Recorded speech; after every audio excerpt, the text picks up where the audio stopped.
Olá, muito boa noite a todos. Seja muito bem-vinda, seja muito bem-vindo à nossa aula magna dos cursos de pós-graduação Lato Sensu da Universidade Católica do Salvador, nesse 23 de setembro de 2021, com o tema Sonhar Alto, Pensar Grande, Inspirando Novas Histórias.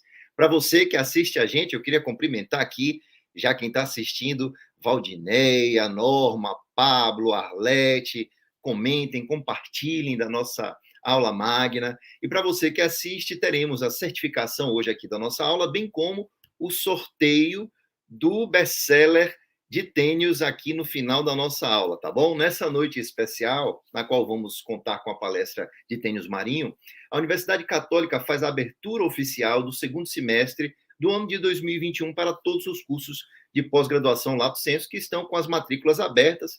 E aí me permitam aqui uma abertura para o meu próprio merchandising. A nossa pós-graduação em Direito Médico e Bioética está de braços abertos para você que está aí do outro lado, que está assistindo essa live ao vivo nesse momento, ou que assiste a nossa live depois, a posteriori. Um time de professor de primeira, com nossa pós-graduação online, ao vivo, com muita discussão, os temas atuais, ainda mais agora, sobretudo, após a pandemia da Covid-19, o direito médico, esse novo ramo do direito, que está esperando por você na nossa UXAL, que tem a pós-graduação em Direito Médico mais tradicional do Norte e Nordeste e uma das mais tradicionais do país como um todo. Muito bem, para compor a nossa mesa, eu gostaria de convidar aqui a nossa ilustríssima e querida professora, doutora Eliana Salles Brito, coordenadora geral dos cursos de pós-graduação Lato Sensu, nossa estimada professora, a quem pedimos, fazemos inúmeros pedidos, ela prontamente, 24 horas, 7 dias por semana, parece que não descansa, está lá sempre ao nosso dispor para servir a nós, coordenadores das pós-graduações. Queria convidar também o nosso ilustríssimo e estimado professor, doutor Moacir Santos Tinoco, que é pró-reitor de pesquisa e pós-graduação da nossa Universidade Católica, e, por fim, gostaria de convidar a nossa magnífica reitora da Universidade Católica, a professora doutora Silvana Sá de Carvalho. Antes de passar a palavra para a professora Silvana, inicialmente, eu gostaria de agradecer a todo o suporte técnico dessa nossa live de hoje aqui, né? Todos os envolvidos, todos os colaboradores da nossa universidade, sobretudo na pessoa de Marcos Fonseca, e desejo a todos uma excelente transmissão. Com certeza teremos um bom trabalho hoje. Agora eu passo a palavra à nossa magnífica reitora, a professora Silvana Carvalho. Boa noite, professora. Boa noite, Timbó. Muito obrigada, viu? Obrigada por sua presença. Obrigada, professora Eliana, por organizar, né, mais uma abertura do nosso Lato Sensu. A gente começa, então, o início de um novo semestre para o nosso Lato Sensu, que traz esse ano, no ano que a gente faz 60 anos, né?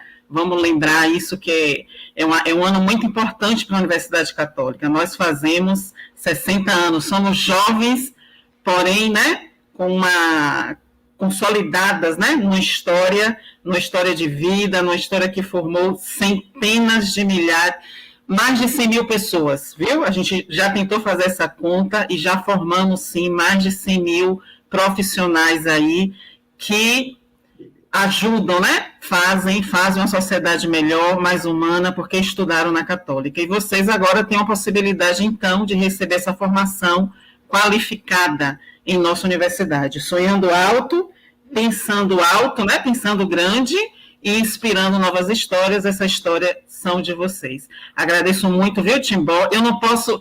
O curso de Timbó é muito bom, viu, gente? Eu conheço, nunca fui aluna, mas conheço de perto, conheço o perfil do curso, forma bem mesmo, então deixa eu reforçar aqui, né? Mas além do curso de Timbó, nós temos aí, né, mais de 20 cursos à disposição de todos, em todas as áreas. Vocês podem entrar no site para escolher, viu? Tem aqui o professor Moacir também, né, que a gente agradece muito, né, acompanha, né, esse trabalho de professora Eliana, de seus coordenadores, para que a gente possa oferecer sempre mais um Lato Sensu mais qualificado. Me permitam aqui, viu? Professora Gorete não veio, eu vou aqui bypassar um pouquinho a professora Eliana e o professor Moacir, mas eu preciso ler uma mensagem de Padre Manuel, que eu não sei se vai ter outra oportunidade, mas ele já agradece aqui, viu? A Teunis, que vai aparecer daqui a pouco, né?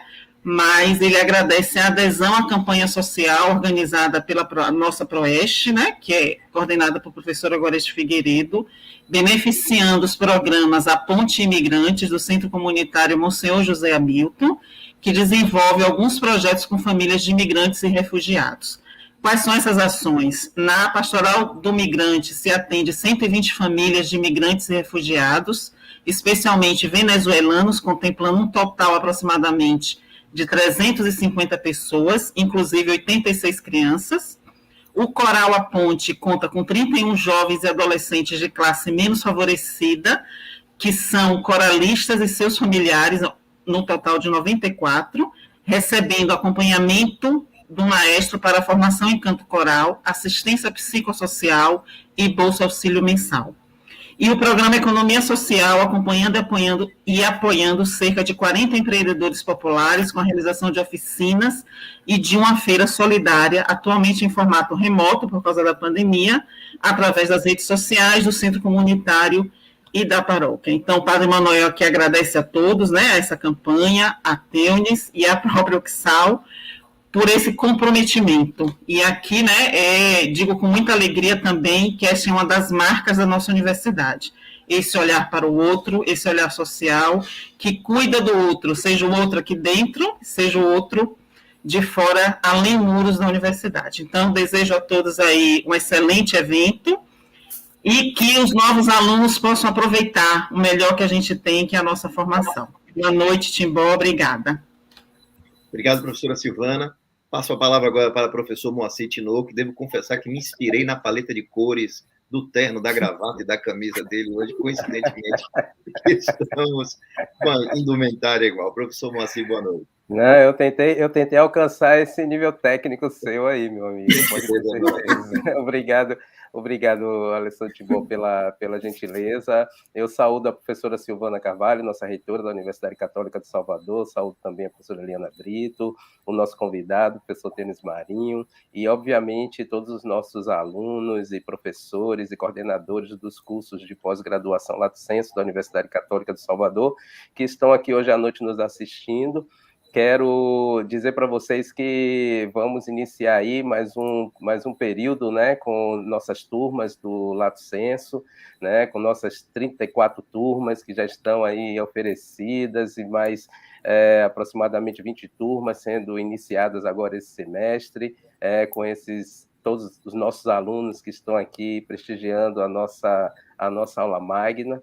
E dizer para vocês que vocês são todos muito bem-vindos aqui conosco na Universidade Católica de Salvador. Façam aqui conosco inicialmente essa caminhada no formato virtual esse semestre, mas eu tenho fé que no próximo semestre nós voltaremos ao formato presencial, né? Mas, enquanto isso, quero aproveitar aqui, pedir licença a vocês e fazer uma propaganda da nossa CEMOC, da Semana de Mobilização Científica, onde nós teremos o seminário do Lato Sensu, não é isso, professora Eliana?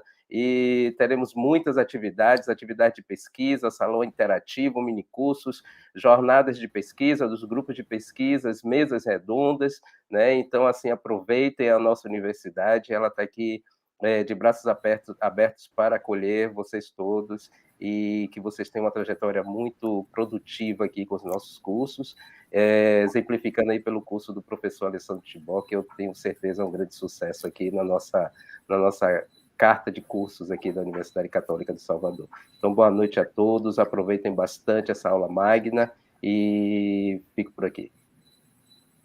Obrigado, professor Moacir. Eu queria, inclusive, saudar o nosso pró-reitor de graduação, o professor David Lourenço, que está aí no chat, já deu boa noite para a gente, esse amigo, né, essa figura sensacional que está aí nos acompanhando. Agora eu queria passar a palavra à professora Eliana Brito, nossa estimada, queridíssima coordenadora dos cursos de pós-graduação da Universidade Católica. Obrigada, pessoal. Obrigada, Alessandro. Muito obrigada. Boa noite a todos. Na qualidade de coordenadora geral, né, dos cursos Lato Sensu, eu quero abraçar em cumprimento a todos os presentes nessa mesa de abertura, professora Silvana, nossa reitora, professor Moacir Tinoco, nosso pró-reitor de pesquisa e pós-graduação, desde já agradecendo todo o apoio que vocês estão nos dando, sempre nos deram, né? Nos fazendo acreditar e ir em frente. Eu quero também saudar nosso convidado especial, o professor Teunis Marinho, que tão gentilmente aceitou nosso convite para falar sobre a sua trajetória e experiência de vida, né? Uma trajetória inspiradora, né? E também quero cumprimentar o querido professor Alessandro Timbó, né? Muito obrigada por vocês estarem todos aqui nos apoiando nessa noite. E eu quero também, né, dar as boas-vindas a todos os que estão nos assistindo, dizer que a aula magna é uma cerimônia que marca o início do semestre letivo, né, dos cursos de especialização em MBA da universidade, mas neste ano, esta cerimônia ela faz parte das comemorações aos 60 anos que a nossa universidade está fazendo, né? O que é para nós um motivo de grande orgulho e alegria, né? São 60 anos cumprindo a missão de formar cidadãos para o mundo da vida, o mundo do trabalho, enfim, né? A professora Silvana registrou aí que são mais de 100 mil profissionais, né? Então, gente, é muita alegria mesmo ter egressos da universidade em todos os lugares. Bom, nós estamos com as inscrições abertas, né? Além do curso de Timbó. Nós temos um portfólio de 34 cursos em diferentes áreas do conhecimento, nas modalidades presencial, EAD e online, e eu quero, inclusive, destacar, né, que os cursos online, eles são ministrados com aulas virtuais, ou seja, não importa onde você estiver, você pode ser, sim, um aluno da Universidade Católica, tá? Então, assim, para quem quer ingressar numa pós-graduação, quem quer se aperfeiçoar para o mercado do trabalho, a hora é essa. Eu gostaria de convidá-los, né, a visitar nossa página, encontrar o curso que você está procurando e fazer parte da comunidade Upsal. Eu me despeço aqui agradecendo, né, aos coordenadores dos nossos cursos pelo apoio, motivação, entusiasmo. Vocês me alimentam e me fazem ir em frente, tenho certeza disso, né? Eu quero dar uma gratidão, né? Meu agradecimento todo especial à professora Maria Sampaio, que é assim uma grande parceira nessa minha viagem, né? Nesse nosso caminho aí na universidade. Gratidão à gestão da Universidade Católica, né? Por nos deixar voar, eu posso dizer assim. Obrigada também a todos que estão colaborando, né? Nos bastidores para que esse evento seja realizado. E muito obrigada e uma ótima noite para todos nós. Obrigada, Timóteo. Obrigado, professora. A gente que agradece. E isso que a senhora falou realmente é a malice que vem para o bem, não é? Essa aula ao vivo, virtual, eu estou com um aluno agora de Minas Gerais, inclusive, fazendo o curso da pós-direito médico. Então, a gente abre essa possibilidade de você que está assistindo a gente agora ou que está assistindo essa gravação depois, se matricular nos cursos da pós-graduação, de onde quer que você esteja do Brasil inteiro. Então, a gente consegue fazer uma discussão ao vivo, sempre às sextas à noite e no sábado de manhã, a cada 15 dias, de acordo com o calendário, não é? E a troca é muito grande. A pós-graduação da Católica tem essa coisa da troca com os professores e com os alunos, que é realmente especial. Muito obrigado, professora Eliana. Claro. Eu gostaria também de agradecer a professora Gorete, né, que é a nossa pró-reitora de Extensão e Ação Comunitária, né, que está nos apoiando também, né, nesse evento. Então, eu não posso deixar de registrar, né, o meu agradecimento a ela, ao Padre Manuel, que também, né, tão gentilmente está nos apoiando também, né, nos dando essa oportunidade dessa campanha social. Então, por favor, participem. Obrigada. Beleza. Pois é, eu queria nesse momento agradecer mais uma vez a professora Silvana, a professor Moacir, a professora Eliana, desfazer essa mesa inicial, convidá-los para a mesa após a palestra de professor Teunis, e nesse momento eu queria apresentar ele, que é um executivo brasileiro que presidiu a Bayer Polímeros S.A. e foi diretor-geral da América Latina para a divisão de plásticos de engenharia do Grupo Bayer, foi presidente da ABRHSP, ele é conselheiro de administração, consultor de empresas, além de coach e mentor para CEOs. Ele é autor do livro best-seller Sonhar Alto, Pensar Grande, lições de um brasileiro que enfrentou obstáculos e tornou-se presidente de uma multinacional da editora Gente, um livro que é um sucesso, e é sobre esse livro e sobre a trajetória dele que agora, na nossa aula magna da pós-graduação dos cursos Lato Sensu, com muita honra, a Universidade Católica do Salvador recebe Teunis Marinho. Professor Teunis, boa noite. Seja bem-vindo, ainda que virtualmente, à nossa Bahia, a Salvador. Boa noite. Boa noite, professor Timbó.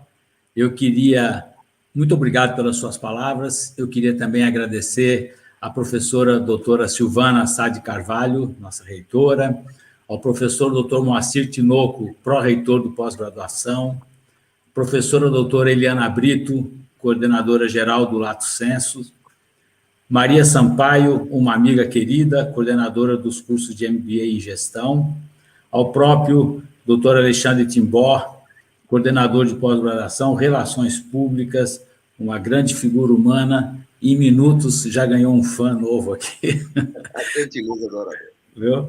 E também queria agradecer ao Marcos Felipe e o Victor, que é o meu assessor, que cuidam da parte técnica. Sem eles, nós estaríamos numa situação bem difícil aqui nesse momento. Mas é muito bom poder contar com eles também. Olha, eu queria dizer para vocês talvez vão se assustar um pouquinho com a minha apresentação, ela vai ser ilustrada já nos próximos segundos, porque as pessoas começam muitas vezes, e é correto também na apresentação, começar pelo fim, né? O Teunis foi presidente da Bayer Polímeros, né? O Teunis tem uma história de vida, de poder, de crescimento, etc., mas isso é o final do jogo, né? Quer dizer, o que está por trás disso? E eu quero mostrar hoje, para quem tem alguma dúvida, que a gente pode, bem de baixo, bem lá embaixo, começar e chegar a isso, realizar esse sonho. Não é à toa que o meu livro chama-se Sonhar Alto, Pensar Grande, né? Esse livro não é um negócio, eu fiz isso como brasileiro, como patriota, falei, eu preciso ajudar o meu país, os jovens brasileiros a acreditarem, a falar, pode dar certo as coisas para mim também, né? E fiz um propósito, que isso não era, como eu já falei, um negócio, e que eu não queria ganhar um tostão deste livro. Eu não sabia qual era o fim do meu livro, né? Se ele ia dar certo ou não ia dar certo. É igual um programa de calouros, você lança e depois você tem que ver se vai funcionar ou não, se você vai ser premiado. Meu livro está na 8ª edição, tornou-se um best-seller, ranqueado nos livros vendidos da revista Veja, da Folha de São Paulo, da Publish News, enfim, tornou-se um grande livro no seu segmento. Mas eu tinha feito a minha promessa para o meu Deus, que aquilo não era um negócio para mim, então eu faço doação de 100% dos direitos autorais que eu ganho com esse livro para instituições de caridade sociais. E por uma dessas coincidências divinas de Deus, ontem eu fiquei sabendo, né, de um programa maravilhoso que existe aí na UPSAL, através da congregação, que é auxiliar o início da vida desses migrantes venezuelanos, na maioria fugitivos, que chegam aí desamparados. Então, ontem eu fiz a doação dos meus direitos autorais que tinham acabado de chegar, quer dizer, foi uma obra de Deus, né? Acabou de chegar e tinha esse assunto, e já foi aí para a UPSAL, eu fiquei muito feliz e orgulhoso com esta coincidência, né? Esse foi o propósito, e de ajudar os brasileiros. Então, vamos lá começar com a apresentação. E eu vou correr aqui para depois abrir para perguntas também. Não existe pergunta indiscreta, vocês fiquem à vontade. Olha, nós vamos sortear hoje, no final, né, 3 livros para quem estiver assistindo a nossa palestra. E quem quiser, é só entrar no Instagram, @teunismarinho, e já estará concorrendo ao livro. Isso vai ser sorteado no final. O Victor, que está aqui conosco, ele tem uma foto oficial do sorteio da aula magna na UPSAL. Vai aparecer se vocês clicarem no @teunismarinho no meu Instagram. Entrem lá e digitem o nome. É isso, Vitor? É isso aí. Muito bom. E vocês vão estar concorrendo. Vamos em frente. Espera aí, eu vou ligar aqui. Agora vai. Tá aí, olha, a última dica, @Tênis Marinho aí embaixo à esquerda. Entrem lá e vocês já estarão concorrendo ao livro que será sorteado no final. Bom, já foi dito aí as minhas principais atividades, mas vamos começar do começo, né, como se diz na roça, né? Eu faço uma associação que o mundo corporativo é como uma escalada do Everest. Muitas pessoas chegam lá na base como turista, fazem fotos, fazem selfie, estive aqui, é muito bacana. Alguns falam, não, vamos subir a candidata, aí sobe ali 50 metros, fala, não, está muito frio, vamos descer, vamos fazer uma foto aqui e tal. E um ou outro fala, não, eu quero tentar chegar lá no topo.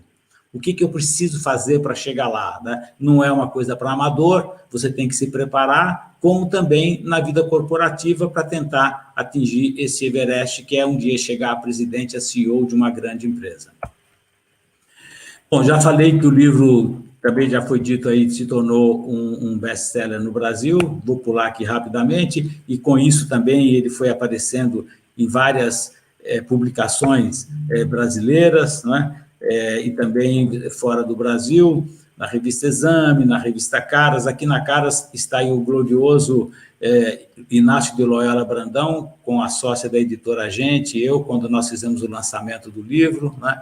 Na revista de administradores de empresa do Conselho Regional. Daí tem uma série de entrevistas que foram acontecendo na CBN, na Jovem Pan.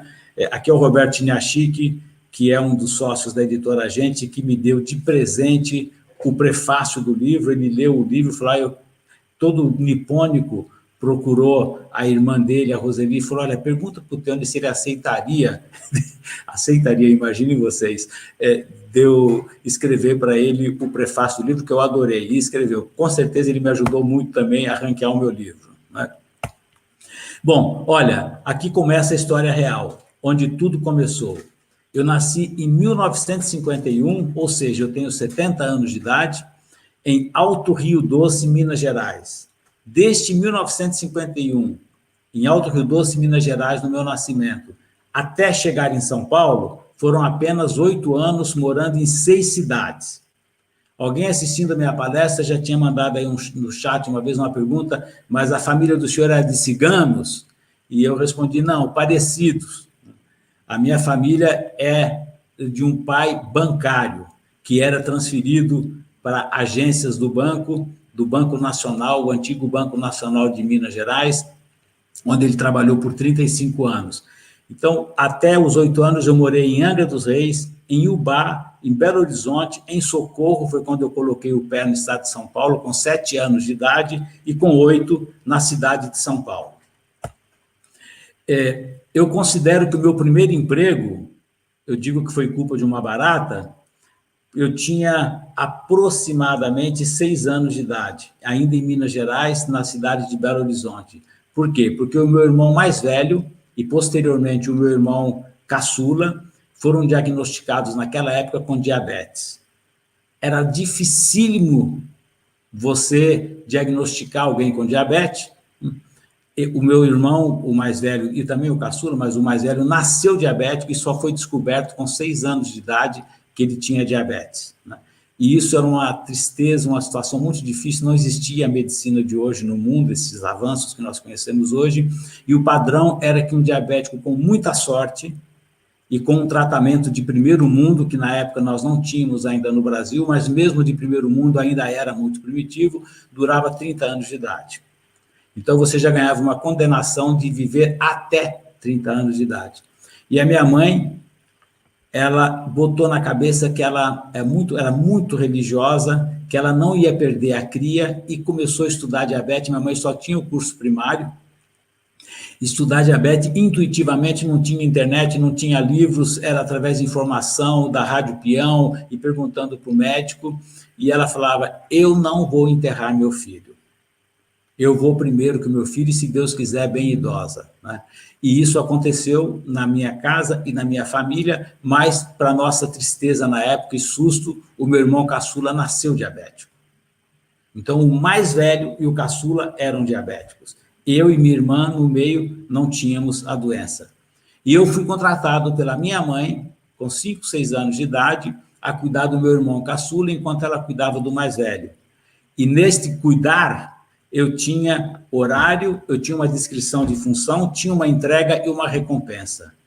O horário era às 6 horas da manhã, o trabalho que eu tinha que fazer era colher urina do meu irmão e fazer com um tubo de ensaio, uma bola de algodão com fogo, um exame com calor do fogo, para medir a quantidade de açúcar na urina dele.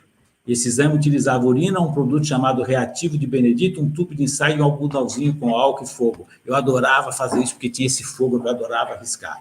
Eu fazia isso e, de acordo com a coloração que ficava esse material, a minha mãe calculava no olhômetro, nos olhos dela, na experiência dela, a quantidade de insulina que ela tinha que aplicar nos meus irmãos, todos os dias, no mínimo uma vez por dia, nos braços, nas nádegas, nos 2 músculos da barriga e nos 2 músculos das 2 pernas.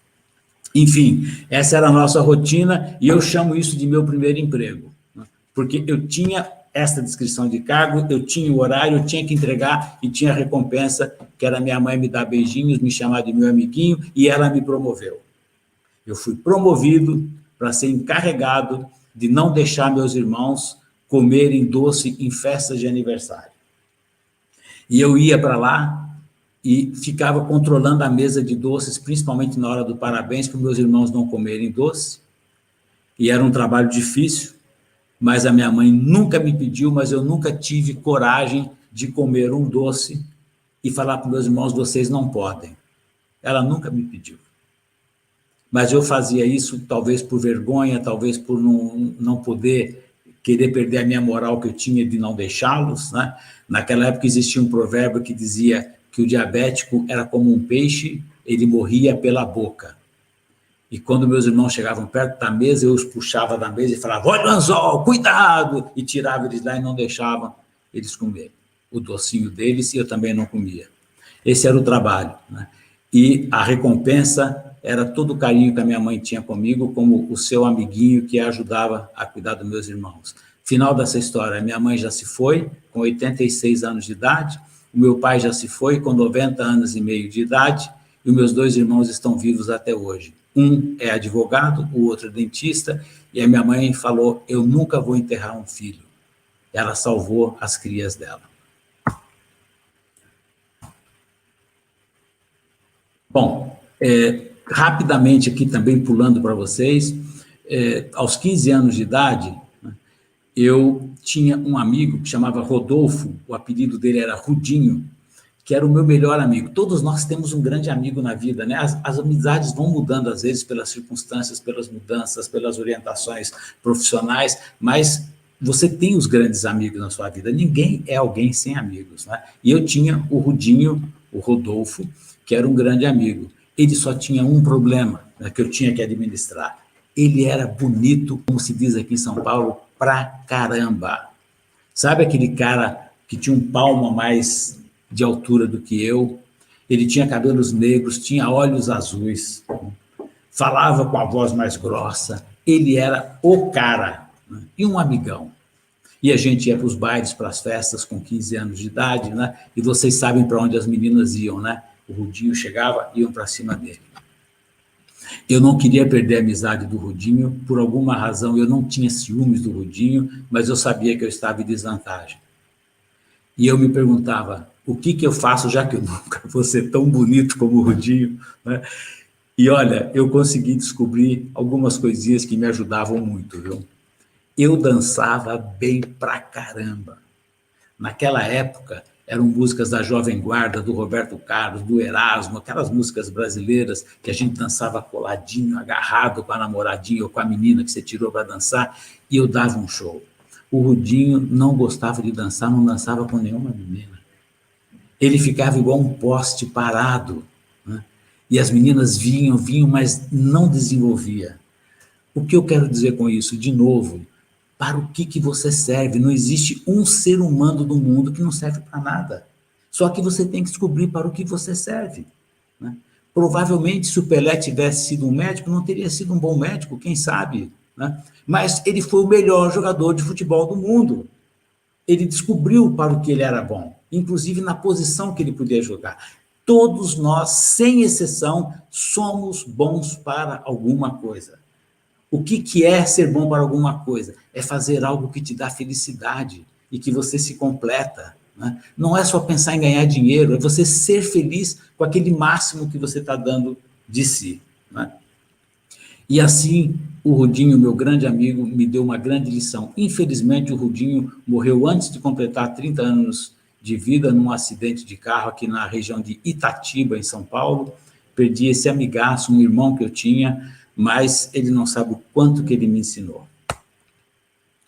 Bom, com 17 anos de idade, com 14 anos de idade, eu fui para o mercado de trabalho. E o meu pai não podia dar a mesada grande para mim, para os outros 3 irmãos, nós éramos 4, né? E eu fui trabalhar como office boy. Daqui a pouco vocês vão ver a minha carteira de trabalho aqui como office boy, com 14 anos de idade. Até hoje, eu nunca mais na minha vida parei de trabalhar. Com 14 anos. Estou vivo, 70 anos inteiro, né? Fiz a minha caminhada profissional na minha vida. Trabalho não mata ninguém. Quanto mais cedo você começar, melhor. Claro que com 14 anos você não vai se subjugar a um trabalho agressivo para a sua saúde, ou que você vai ser explorado, mas você já pode entrar no mercado de trabalho. Quantos filhos não ajudam os pais, né, no seu negócio? Eu fui ser office boy. Eu quero dar um pulo aqui, que eu queria chegar num momento, mas acho que tem uma coisa que está um slide que está faltando. Com 17 anos, eu fui trabalhar num banco aqui no Brasil, em São Paulo, chamava-se Banco Halles, que não existe mais, e com 22 anos de idade, eu cheguei na Bayer. Com 22 anos de idade, eu fui admitido na Bayer como assistente de RH. Na época, era assistente de departamento pessoal. Fiquei lá na empresa por 90 dias e falei, eu vou sair dessa empresa. Isso aqui não tem futuro para mim. Primeiro, eu sou brasileiro, e segundo, aqui, todas as salas que eu vou levar um documento para alguém assinar, ou uma reunião, ou alguma circular que vem, são alemães a partir de gerente, praticamente, tem brasileiros também, mas muito poucos, de preferência de origem alemã, filhos, netos de alemães, e diretor vinham da Alemanha.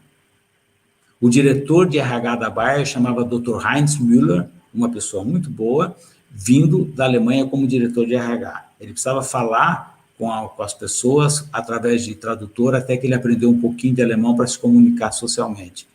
Eu falei, caramba, essa empresa não é para mim. Que futuro que eu vou ter aqui? Meu sobrenome é Baronto Marinho, italiano, português, né, de origem, e brasileiro. Não vai funcionar. Mas eu fiquei curioso, porque eu não entendia nada que eles falavam. Eu falei, não, eu vou estudar esse idioma um pouco, para ver se eu entendo alguma coisa. E comecei a estudar alemão escondido, porque eu achava que eu não ia conseguir, não queria passar esse vexame de fazer um oba-oba, que eu vou estudar e tal, e depois não dava certo. E fui estudar alemão de noite. Antes de ir para a faculdade, eu estudava, fazia faculdade à noite, administração de empresas. E um belo dia, eu achei que já sabia alguma coisa, né? Do primeiro curso básico ali de alguns meses de alemão, eu cheguei para o Dr. Miller, o meu diretor, né, de manhã, e falei para ele, Guten Morgen, Herr Dr. Müller, wie geht's Ihnen? Bom dia, Dr. Miller, como vai o senhor? Ele olhou assim para mim, espantado, né, eu falando alemão com ele, e ele falou para mim, o que aconteceu com você para achar uma espirra com alemão em você?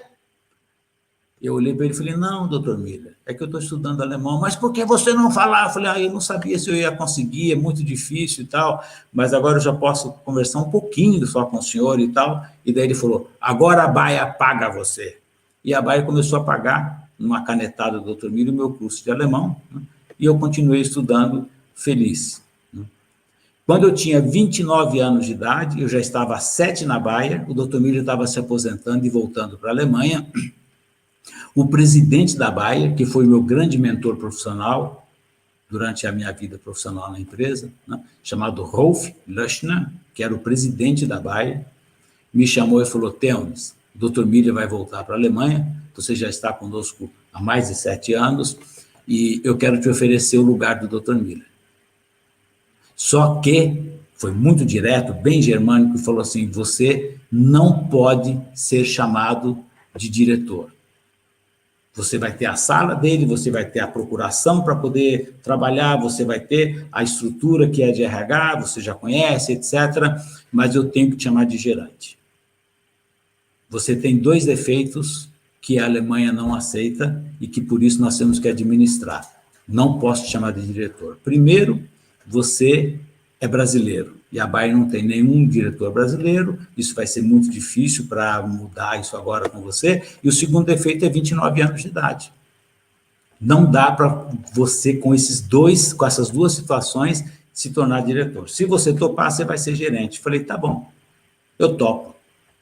E fiquei 5 anos dirigindo a diretoria do RH da Bayer como gerente, né? E aos 34 anos de idade, essa foto aqui, aparece, eu não sei com que clareza que vocês conseguem ler, né? Teunis Marinho, 34 anos, nomeado em julho, último diretor da área de recursos humanos, o mais jovem diretor da Bayer do Brasil. Não só o mais jovem diretor da Bayer, mas também o primeiro brasileiro.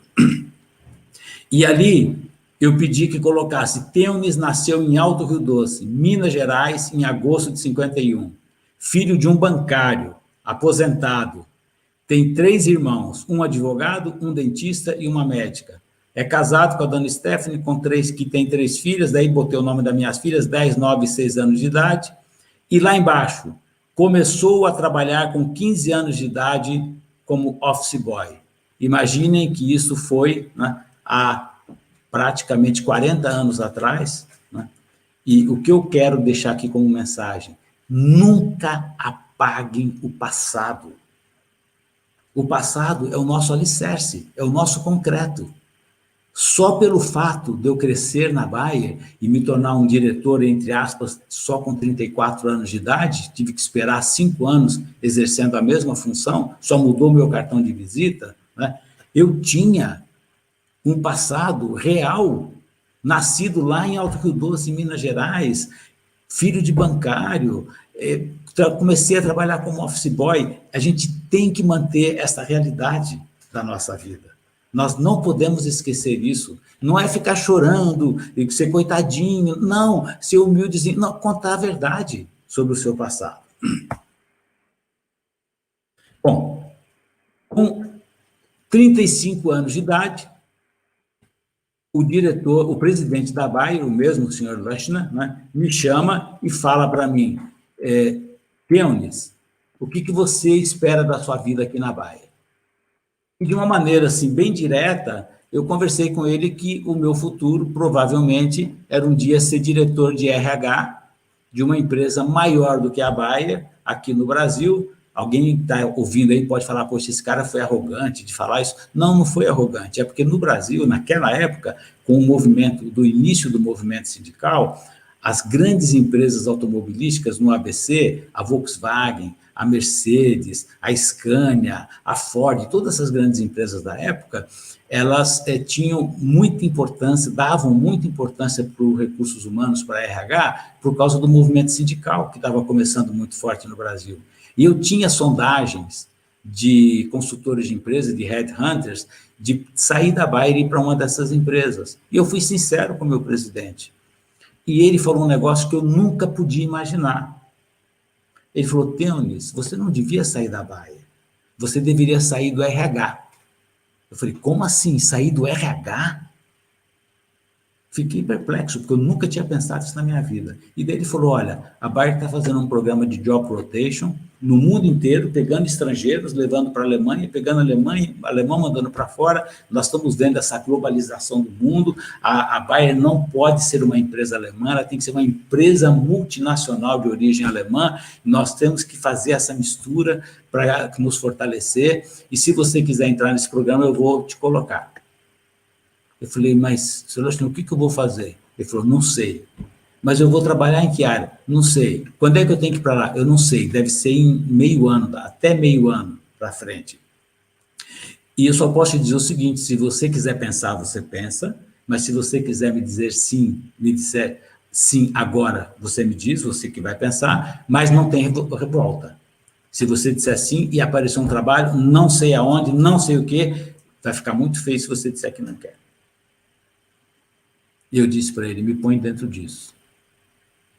E assim eu fui para a Alemanha, com as minhas filhas, na época, com 11, 10 e 7 anos de idade, um cachorro, a minha esposa, fomos para a Alemanha e eu fui trabalhar com herbicidas na área agroquímica da Bahia.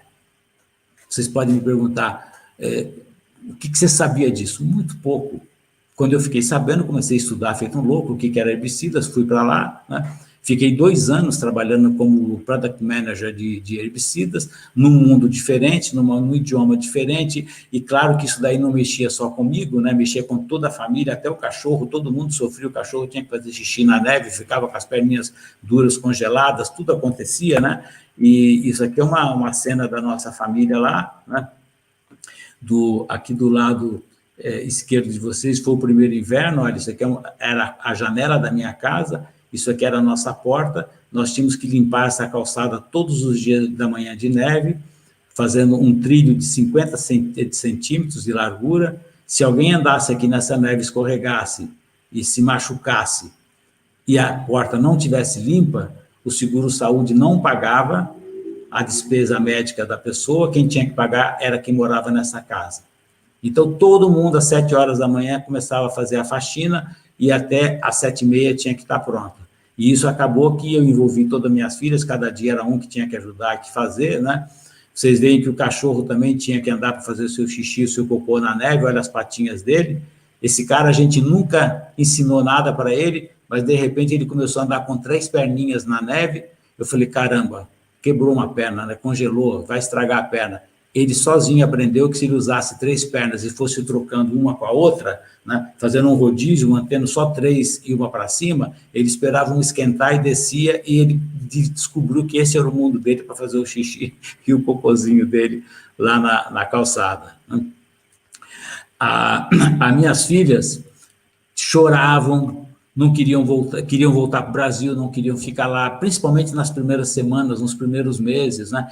E falava, pai, a gente não sabe fazer nada aqui, os nossos amigos, nossa escola, vovô, vovó, o nosso clube, a nossa piscina, não tem mais nada, não sei o que e tal. E eu falava, minha filha, pelo amor de Deus, nós não vamos voltar. Pensem numa situação que não há volta. Não tem esse ticket aéreo aqui, de avião, para a gente voltar para o Brasil. Nós vamos ficar aqui.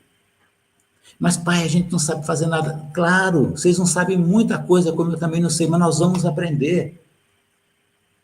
Agora está tendo Olimpíadas na escola, que depois fica municipal, estadual, na Alemanha inteira. Entrem e façam alguma coisa. Pai, aqueles esportes a gente não sabe fazer. Minha filha, para que vocês são boas? Para nada, pai. A gente chega lá, não sabe fazer nada. Eu falei, minha filha, na Alemanha vocês davam um show de lambada. Pai, que ridículo, lambada. Falei, vocês dançavam bem lambada. Estava na moda no Brasil a lambada, né? Falei, dançar, vocês sabem. Entrem num grupo de dança, de música, dentro das Olimpíadas escolares, e vão dançar. Ai, pai, minha filha, além de dançar, o que mais vocês sabem fazer? Olha, não precisa nem falar para dançar, é só dançar. E elas foram para o grupo. E a minha filha se tornou essa aqui, olha, a primeira bailarina do grupo, dando um show de música moderna nas Olimpíadas, e ganhou a taça de ouro, o primeiro lugar nas Olimpíadas, como dançarina dentro desse grupo que ela liderava aqui na frente. Se vira nos 30. Claro que dançar vocês sabiam. Não tinha outro jeito, tinha que ser por aí. Bom, isso aqui foi um momento muito importante na minha vida, na Alemanha. Quando eu fiquei 2 anos e era para voltar para o Brasil, eu fui convidado para sair dos herbicidas e ir para óxido de ferro. Não vou explicar o que é isso, se alguém quiser pode. Tem na natureza, tem na terra, aquela terra vermelhona tem óxido de ferro, mas a Bayer sintetiza isso quimicamente e utiliza como pigmento, né, para indústria automobilística, para pintura, para tingir cimento, enfim, é um produto, como eu já disse, inorgânico feito dentro da Bayer, né, e que consegue uma qualidade constante maravilhosa, enfim, ela era muito líder nisso. E eu fui ser chefe regional de vendas de óxido de ferro. E transferi o meu contrato para a Alemanha, quer dizer, acabei que os 2 anos eu não voltei para o Brasil, fiquei lá e assumi esse trabalho na área comercial. Depois, assumi a direção mundial do negócio de óxido de ferro. Tudo é fácil de contar, mas com muita luta, com muito trabalho, né? E isso aqui é um marco, olha, 1987, eu saindo num jornal lá da Alemanha, ao lado do presidente mundial da Bayer, que ele dizia que tão rápido quanto possível, fora para o estrangeiro, quer dizer, os alemães indo para fora. E aqui dizia, o caminho desviado para crescer, quer dizer, um brasileiro que foi para a Alemanha, que inverteu, ao invés de ser os alemães saindo para fora, né, quando eu assumi. E aqui tem uma história muito engraçada que, numa outra oportunidade, eu posso contar para vocês, porque aqui eles escreveram um negócio, falando rapidamente aqui, que a manchete foi chucrute de jeito nenhum. O jornalista que me entrevistou, ao lado, eu não sabia que eu ia sair ao lado do presidente mundial, mas ele falou, me fala uma coisa, por que o senhor não gosta aqui na Alemanha? Eu falei, Alemanha é uma maravilha, isso aqui é um paraíso no planeta Terra. Não, a Alemanha tem um monte de problema, tem um monte de dificuldade, e citou algumas que ele achava. E quais são as que o senhor não gosta? Eu falei assim, não, eu gosto de tudo. Aqui é uma maravilha, imagina se eu ia falar para o jornalista coisas negativas, né? E sem saber ainda o que queria fazer com aquela matéria, nem podia imaginar que ia ser desse tamanho. E daí, no final, ele falou assim, eu quero ir embora daqui, que o senhor vai falar pelo menos uma coisa para mim que o senhor não gosta aqui na Alemanha. Daí eu falei para ele, olha, eu não gosto de chucrute. Ele falou, chucrute? Eu falei, esse negócio com repolho, com vinagre, nossa, eu como aquilo, eu passo 3 dias sonhando com esse negócio, não é legal, eu não gosto dessa comida. Daí ele pegou e botou como manchete aqui, chucrute de jeito nenhum. Mas aqui dentro, a matéria é muito interessante, muito legal, me deixou muito feliz, né? E o final da história para vocês é que eu acabei ficando, não 2 anos, mas 8 invernos e meio, quer dizer, 8 anos e meio morando na Alemanha, e como eu disse, entre aspas, me tornei um funcionário alemão brasileiro da Bayer, né? E quando eu voltei para o Brasil, eu fui diretor de finanças e administração do Grupo Bayer aqui no Brasil. Eu dirigia as funções financeiras, administrativas, que incluía RH também, jurídico, área de informática, enfim, todo esse back-office da companhia, eu fiquei dirigindo, né? E aqui, na época, vocês veem, olha, assumindo a gerência mundial do negócio de óxido de ferro, tornou-se o primeiro brasileiro a ocupar a posição desse nível na Bayer AG, que é a Bayer da Alemanha. Fiz esse trabalho sempre com muita garra, com muito prazer, aprendendo muito, precisando de pessoas que me ajudavam, ajudando pessoas também a crescer, e as coisas foram evoluindo, né? E aqui foi a minha despedida da Alemanha. Os colegas de trabalho lá na Bayer da Alemanha me chamavam de locomotiva. Então, eles falaram, nós vamos fazer uma surpresa e vamos te levar para fazer um passeio que é o seu apelido. Eu não entendia nada, e daí eles contrataram essa Maria Fumaça, e passamos o dia lá, aqui as minhas filhas já todas mais idosas, com a minha esposa mais velhas, né, já moças, e a gente voltando para o Brasil. E daí eu disse para eles, eu também, então, vou fazer uma despedida para vocês. Mas como vai ser? Eu falei, num trem brasileiro.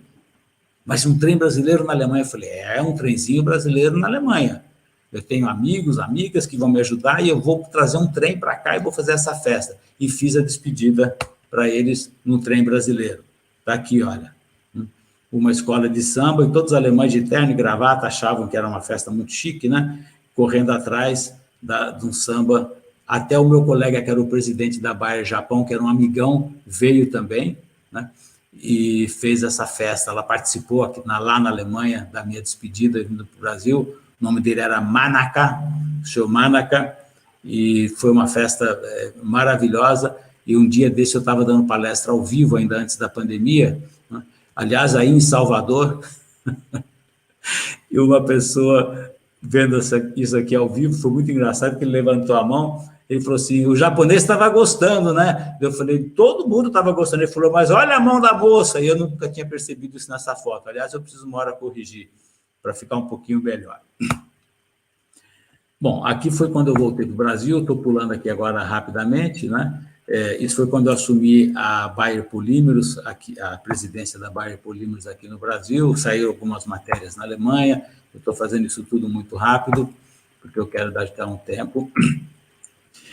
Os trabalhos que eu faço hoje, né, mantendo a minha vida ativa, não mais como um jogador de futebol, mas me reinventando como técnico, tentando ajudar as pessoas, sendo mentor, sendo coach, trabalhando em conselhos de administração, enfim, são os trabalhos que eu faço e que eu adoro continuar fazendo. Bom, agora eu vou entrar rapidamente, voltei aqui. Quando eu terminei meu livro, eu falei, pô, e quem não quiser ler o livro? Quem não quiser chegar até o final, quiser só dar uma olhada, qual é o resumo desse livro? Daí eu resumi esse livro em 15 mandamentos. E eu vou passar aqui rapidamente para vocês, né? Quem tiver depois a oportunidade pode entrar em mais detalhes. Aqui são os 15 mandamentos para a minha vida, que me ajudaram muito na minha vida. Primeiro, sonhe alto e faça planos desafiadores para o seu futuro. Lembre-se, os nossos olhos não ficam na nuca. A vida é para frente. Sempre para frente. E sempre ache que você chegou num status, e o que eu preciso lutar agora para melhorar? E agora o que eu preciso fazer a mais? Não é? Se vocês me perguntarem, Teunis, qual foi a coisa mais difícil que você aprendeu na vida? Foi o idioma alemão. Não tem nada a ver com português. Você parte quase que do zero. Só não parte do zero porque não é chinês, não é japonês, mas é uma língua muito difícil para ser aprendida. Mas enfrenta, e eu não tenho dom para línguas, mas enfrenta, luta, inventei métodos para mim mesmo, cantando as músicas alemãs, enfim, estudei alemão. Olhando para frente, aonde é que você quer ir? Não delegue seu destino a terceiros. Você é dono da sua vida, a direção tem que ser sua. Não é o seu marido, não é a sua esposa, não é o seu irmão mais velho, não é o seu pai a partir de uma certa idade, a sua mãe, não é o seu chefe, é você que manda na sua vida. Você é que procura o seu destino. Aprenda a dizer não sempre que necessário e na hora certa. O brasileiro tem muita dificuldade de dizer não. Ele sempre encontra uma maneira que parece que é não, e talvez seja não mesmo, mas ele não fala, não posso, não quero por isso, justifique o motivo do seu não, mas diga não quando for necessário. Não é o mala que diz não para tudo, mas a palavra não existe em todos os idiomas do mundo. E existe para quê? Para ser usada. Quando? Quando necessário. Discipline-se com pensamentos positivos, a vida fica mais suave. Tem gente que acorda porque está chovendo, fala, estou de mau humor porque está chovendo. Você vai deixar a chuva estragar a sua vida? Um cara me deu uma fechada no trânsito, quase bateu, cheguei aqui no escritório, nossa, estou nervoso. Gente, não pense assim, pense mais positivo. O cara que deu uma fechada, amassou seu carro? Não. E bateu no meu carro. Você saiu inteiro, não teve acidente? Que beleza. Não, saí machucado, mas foi só um pouquinho. Pense no que sobrou de bom daquilo. A gente tem que ter essa visão positiva da vida. Cultive as suas amizades, mesmo que sejam passageiras. Nós não somos nada sem amigos. Às vezes, amigos até ocultos, aquele cara que te dá a mão para te dar uma puxadinha, aquele cara que fala alguma coisa no ônibus, né, ou na rua para você, que você nunca mais se esquece. Nós precisamos de cultivar as nossas amizades. Quantos amigos importantes eu tive na Alemanha que eu quase não vejo mais. Eu mando um cartão de Natal, raramente a gente se fala, mas eles estão aqui no meu coração. Nós precisamos de amigos para ir para frente, para progredir. Não é o amigo que você puxa o saco, que te arranja empreguinho, quebra galho no serviço público. Não é isso que eu estou falando. Né? É aquela amizade construtiva. Não sofra por antecipação. Isso aqui é uma doença de jovem. A pessoa estuda o ano inteiro para fazer o vestibular e 24 horas antes do exame do vestibular, passa a noite acordada, tremendo, pensando que não sabe direito, o que vai acontecer, que terror, e amanhã como é que eu vou sair disso? E todo aquele ano que ele estudou, ele joga fora em noites mal dormidas, quando chega a hora de disputar a sua vaga. Vai fazer uma entrevista de trabalho, sai da entrevista, ai meu Deus, fiz tudo errado, tremi, suei, não consegui, gaguejei. Concentre-se, tenha calma. Procure pensar que aquilo vai dar certo, não é que vai dar errado. Não entre achando que vai perder, entre achando que vai ganhar. Se perder, perdeu, mas você entrou com a atitude de ganhador. Não cultive relacionamentos destrutivos. Eles são epidêmicos. Resumo, quem anda com mala, corre o risco de virar mala. Procure pessoas que agregam. Ah, mas o cara da minha casa é parente, é irmão, não me dou bem com ele, não sei o quê. Convive com a pessoa. Você não escolhe com quem você trabalha, com quem você vive sempre na vida. Né? Mas cultivar é outra coisa. Procure as pessoas que te agregam. Reflita sobre as consequências dos seus atos antes de colocá-lo em prática. Numa palestra que eu fiz com o público, né, um rapaz, na hora das perguntas, falou assim, o senhor falou lá do mandamento 6, reflita sobre as consequências dos seus atos antes de colocá-los em prática. O que o senhor faria se de noite, o senhor voltando a pé para casa, uma pessoa botasse um revólver na sua cabeça e falasse, passa tudo, senão eu te mato? Eu falei para ele, qual é o seu foco nessa situação? Não, o senhor está com dinheiro no bolso, é o dia do pagamento, o senhor está com os documentos. Meu filho, sabe qual é o seu foco? É ficar vivo, até pelado. Não enfrente esse cara, não negue e dá o que você tem disponível, não sai correndo, fique vivo. Esse é o foco. Você tem um segundo para pensar, fico vivo ou morto? Enfrento ou não enfrento? Fica vivo. Depois você conta a história, mas não vai por aí. Quantos momentos na vida, esse é um exemplo drástico, né? Mas quantos momentos na vida você tem que resolver na hora? Então, procure saber o tempo que você tem, se é 1 minuto, se é uma semana, se é um mês, e faz o melhor que for possível. Aprenda com seus erros. Eles são ótimos professores. Quando você erra, avalie o seu erro, reconhece o seu erro e tente evitar, né? É uma maravilha. Muito obrigado, professor, pela aula que o senhor me deu hoje, que foi o erro que eu cometi. Não apague o seu passado. Ele é o seu alicerce mais profundo. Negá-lo é tornar-se um indivíduo falsificado. Um uísque paraguaio. Como é que eu posso só contar que eu fui presidente da Bayer? Eu tenho que contar que eu nasci em Alto Rio Doce, Minas Gerais, que meu pai era bancário, que eu comecei minha vida como office boy. Eu tenho que contar. Não é que sair contando, mas se alguém me pergunta, eu não posso esconder isso. Não é ficar chorando o passado, mas ele existe. Eles são tijolinhos que estão construídos na sua vida. Se você puxa isso, você está tirando a sua estrutura. Como eu disse, não é ficar falando sobre isso, mas nunca esconder. Mostrar essa verdade. Não adie soluções para os seus problemas. Resolva-os, respeitando o tempo e todos os envolvidos. Tem gente que fala assim, não, esse marido que eu arranjei, essa mulher que eu tenho, esse chefe, é a cruz que Deus me deu para carregar. Deus não te dá nenhuma cruz para carregar. Resolva isso da maneira que é possível, no seu tempo. Se você fala assim, eu não gosto do meu emprego, tá, mas está tendo desemprego, eu estou empregado, eu ganho bem, segura, espera melhorar e sai fora. Resolva, mas não agora. Ah, eu não aguentei e mandei o cara para aquele lugar de navio lá e tal, eles me demitiram. Para quê? Claro que você vai ter inimigos, você vai ter dificuldades, vai ter desafios na sua vida. Estude sempre, não pare de estudar, não pare. Eu estou estudando hoje com 70 anos. Não pare de estudar. A gente não perde nada na vida estudando. Perdoe quem já te magoou. Você desocupará espaço, sabe aonde? No seu coração. Sabe para quê? Para colocar coisas boas. Odiar uma pessoa, já dizia Shakespeare, em 1520 e pouco, 1530, odiar uma pessoa é o mesmo que você próprio tomar um copo de veneno querendo que o seu inimigo morra, ou o pretenso inimigo.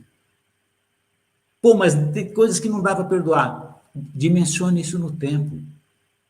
Não deixe estragar seu coração, estragar a sua vida. Tem gente que não perdoa os pais, não perdoa um irmão, não perdoa um tio. Vai saber por que ele fez aquilo contigo. Talvez ele era alcoólatra, ele era infeliz, ele era ignorante, ele não estudou, ele apanhou muito dos pais, ele tem uma origem péssima, coitado, ele é um sobrevivente social da vida que ele teve. Perdoa. Os meus amigos mais próximos falam para mim, Teunis, mas você é um vira-lata. Caramba, você cumprimentou aquele cara que uma vez, não sei o quê. Gente, claro, o problema não é meu, é dele. Lembrem de Shakespeare, odiar uma pessoa é o mesmo que você tomar um copo de veneno esperando, querendo que o seu inimigo morra. Não funciona. Errar é inevitável. Errar é inevitável. Ninguém cresce na vida só acertando. Uma partida de futebol tem 90 minutos. 11 pessoas, cada um com uma função. Quantos chutes e bolas são feitas fora do campo, lá para cima, para baixo, do lado, para sair um gol? Se no primeiro chute o cara errar e falar, hoje não é meu dia, ele não vai ganhar o jogo. Considere que isso é possível. Corra atrás, resolva o erro e vai. Você quer ganhar. E, por último, tenha bom humor. Ria principalmente de coisas que você faz errado. É uma boa maneira de se perdoar depois que você consertou e passou. Bom, agora eu cheguei num filme que eu assisti.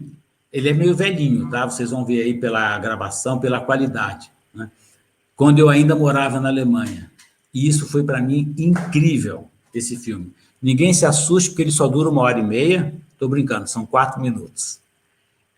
E chama A Mágica da Vida. Eu mesmo fiz a letra embaixo, a legenda, e vocês depois me contam o que vocês achou. Com este filme, eu estou encerrando a minha palestra e abrindo para perguntas e passando a palavra para o professor Timbó, que vai coordenar. Só um momento.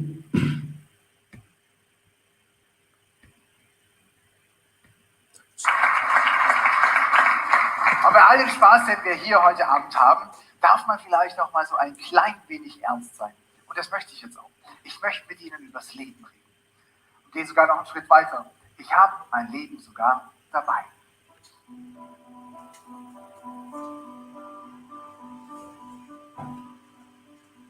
Zugegeben, ihr seht ein bisschen unordentlich aus. Aber wenn man hier anfängt, alle Lücken zu schließen, dann werden Sie feststellen, mein Leben ist sehr kompakt und geradlinig.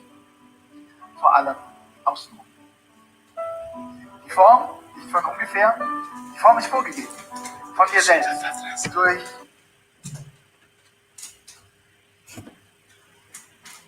Tá passando lá? Está aparecendo para mim. Não está aparecendo? Não, só o teu.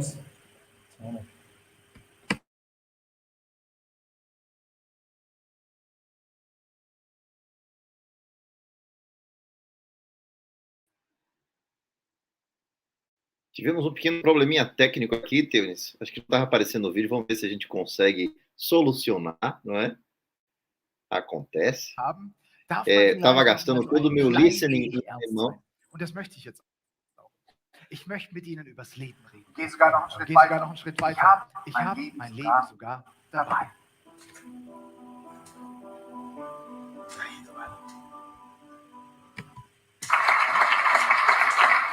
Aber bei all dem Spaß, den wir hier heute Abend haben, darf man vielleicht noch mal so ein klein wenig ernst sein.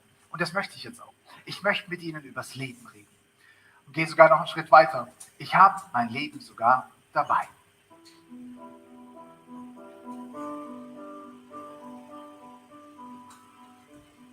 Zugegeben, es sieht ein bisschen unordentlich aus, aber wenn man hier anfängt, alle Lücken zu schließen,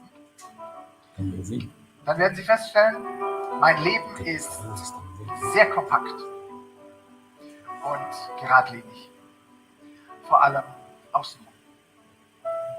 Die Form, nicht von ungefähr, die Form ist vorgegeben, von mir selbst, durch den Rahmen, den ich meinem Leben gebe. Wie Sie sehen, passt mein Rahmen hervorragend um mein Leben hervorragend in diesen Rahmen. Der ist übrigens fest, stabil, lässt sich nicht bewegen. Vielleicht, wenn Sie den so ein bisschen testen würden, mich mal anfassen. Ich komme darauf zurück. Das hier ist übrigens nicht nur mein Leben. Es ist jeder Manns und jeder Fraus Leben. Denn alle unsere Leben bestehen aus einzelnen, kleinen Teilen, die für jeden von uns was bedeuten. Das hier zum Beispiel, ein sehr wichtiger Teil für mich.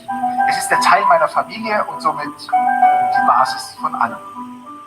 Hier das Thema Freundschaften und Liebe.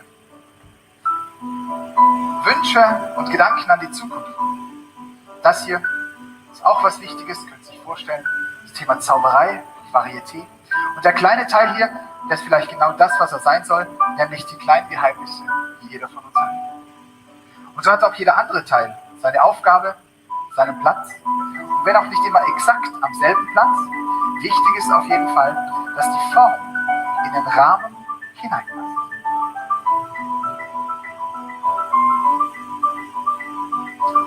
Aber es gibt nicht nur das hier. Es gibt auch das.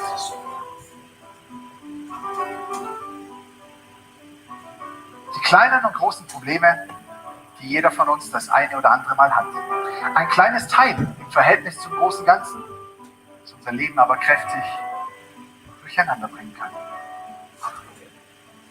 Da hilft es vielleicht mal, die Perspektive zu wechseln. Das Ganze ein bisschen von weiter weg anzuschauen. Und nicht selten fangen Menschen dann an, ihr Leben wieder neu aufzubauen. Und stellen dabei das eine oder andere ein klein wenig um. Und schaffen es dadurch, auch die Probleme ins Leben zu integrieren.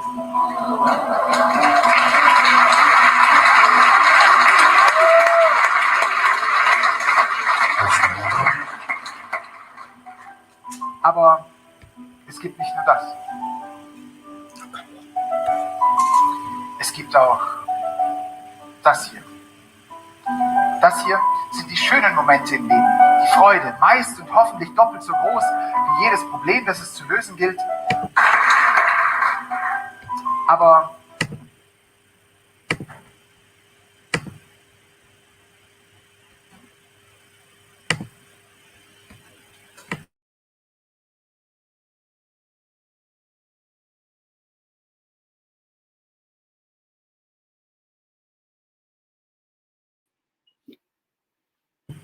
nós tivemos um problema aí no final, nos últimos segundos, né? Foi interrompido. Foi interrompido, mas ótimo. Eu tenho inspiradora a sua história. Eu lhe confesso que quando chegou no das, eu deixei para lá o alemão, deixei para os inteligentes. Falei, esse negócio não dá para mim, não. Mas fiz um pouquinho e é realmente inspiradora a sua história e não poderia ser diferente a língua alemã para ser a língua que norteou, margeou toda a sua carreira. E sensacional. Inclusive, já fiz um post aqui no meu Instagram com a frase sua aqui, nunca apague o seu passado. Recebi, coincidentemente, enquanto estava ali assistindo, uma receita médica em 2002, quando eu era médico numa cidade aqui do interior da Bahia. Eu falei, vou usar a frase de Teunis aqui, nunca apague o seu passado. Que grande palestra que a gente teve agora, que você nos brindou. Eu não sei se você conhece Philip Kotler. Philip Kotler não, Potter, Van Rensselaer Potter, que é o pai do neologismo bioética, né? Ele tem uma obra de 1971, ele é norte-americano, e ele escreveu um livro e fez a sua semelhança, ele fez os 6 credos da bioética. Eu acho que nesse mesmo pensamento, olha, se ninguém for ler o livro, eu vou colocar minhas máximas aqui, meus valores, porque facilita a leitura. E que valores, que exemplo que você trouxe aqui para a gente. Eu, inclusive, convidar os professores, a professora Eliana, a professora Moacir, a professora Silvana, caso eles estejam aqui, eu não consigo ver o nosso backstage, se eles estiverem aqui, regressar para a nossa sala e abrir as perguntas para você que está aí nos assistindo no YouTube. Já tenho algumas aqui, Erjane Adorno fez uma pergunta, Magali fez uma pergunta, e vou ler as perguntas e passar a palavra para os nossos ilustres professores. E eu queria já deixar a minha sementinha da minha própria pergunta. Se você pudesse, Teonis, escolher 3 máximas, 3 valores, assim, que... você falou 15, aí, digamos assim, valores importantes, mas se você pudesse escolher 3 para que uma pessoa tenha uma carreira de sucesso, ou que você, na condição de um headhunter que trabalha com CEOs, valoriza numa pessoa para ela ser um líder em sua carreira, que 3 valores, que 3 características seriam essas? Mas antes de você me responder a pergunta, eu queria passar para os comentários aqui iniciais dos professores, caso eles queiram comentar esse show que você acabou de dar. Fala aqui rapidamente, viu, Teonis? Eu estou comovida, viu? Sua fala é muito verdadeira, ela é comovente por isso, viu? Acho que quando a gente fala do coração, né?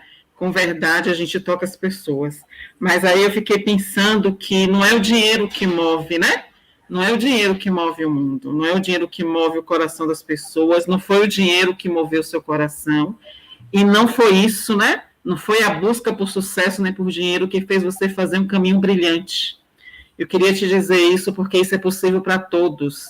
E isso é um valor, viu? E que a gente tem que, sim, dizer, olha, vale a pena olhar para uma vida como essa e, ao menos, né, desejar, dizer assim, olha, eu quero ser como o Teonis quando eu for grande, né? Sabe aquela brincadeira que a gente faz? Mas, assim, né, muito feliz de estar aqui te ouvindo e que a nossa comunidade também possa estar te ouvindo, viu? Obrigada. Ô, Silvana, muito obrigado pelas suas palavras. Sabe, é interessante que cada vez que eu faço essas palestras, imagine quando eram presenciais, né, que voltarão a ser, né, que eu posso olhar os olhos das pessoas, que eu posso abraçar cada uma depois, escrevendo os autógrafos do meu livro.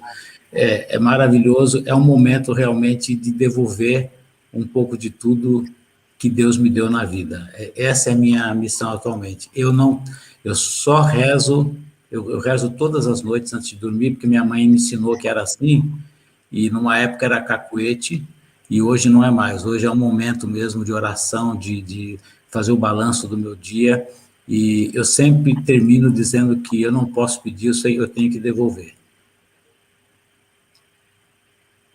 Muito obrigada, viu? Obrigado. Bom, eu também quero te agradecer, professor Teonis Marinho, pela fala, e assim, vou tentar ser econômico, mas assim, tiveram 3 momentos da sua fala, da sua história, que me tocaram bastante.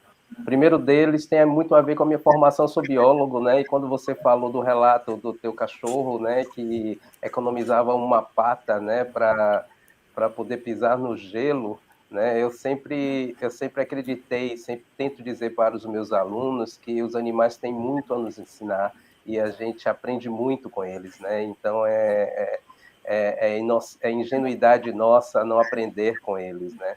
Uma segunda fala diz respeito ao trabalho, né? O trabalho, ele glorifica qualquer ser humano, né? O trabalho é maravilhoso, né? Eu acho que é uma grande dádiva que Deus nos deu e assim fiquei muito feliz em ouvi-lo, mas devo dizer que, assim como o professor Timbó, eu fiquei muito tocado pelo fundamento da importância do nosso passado, né, da importância da nossa trajetória.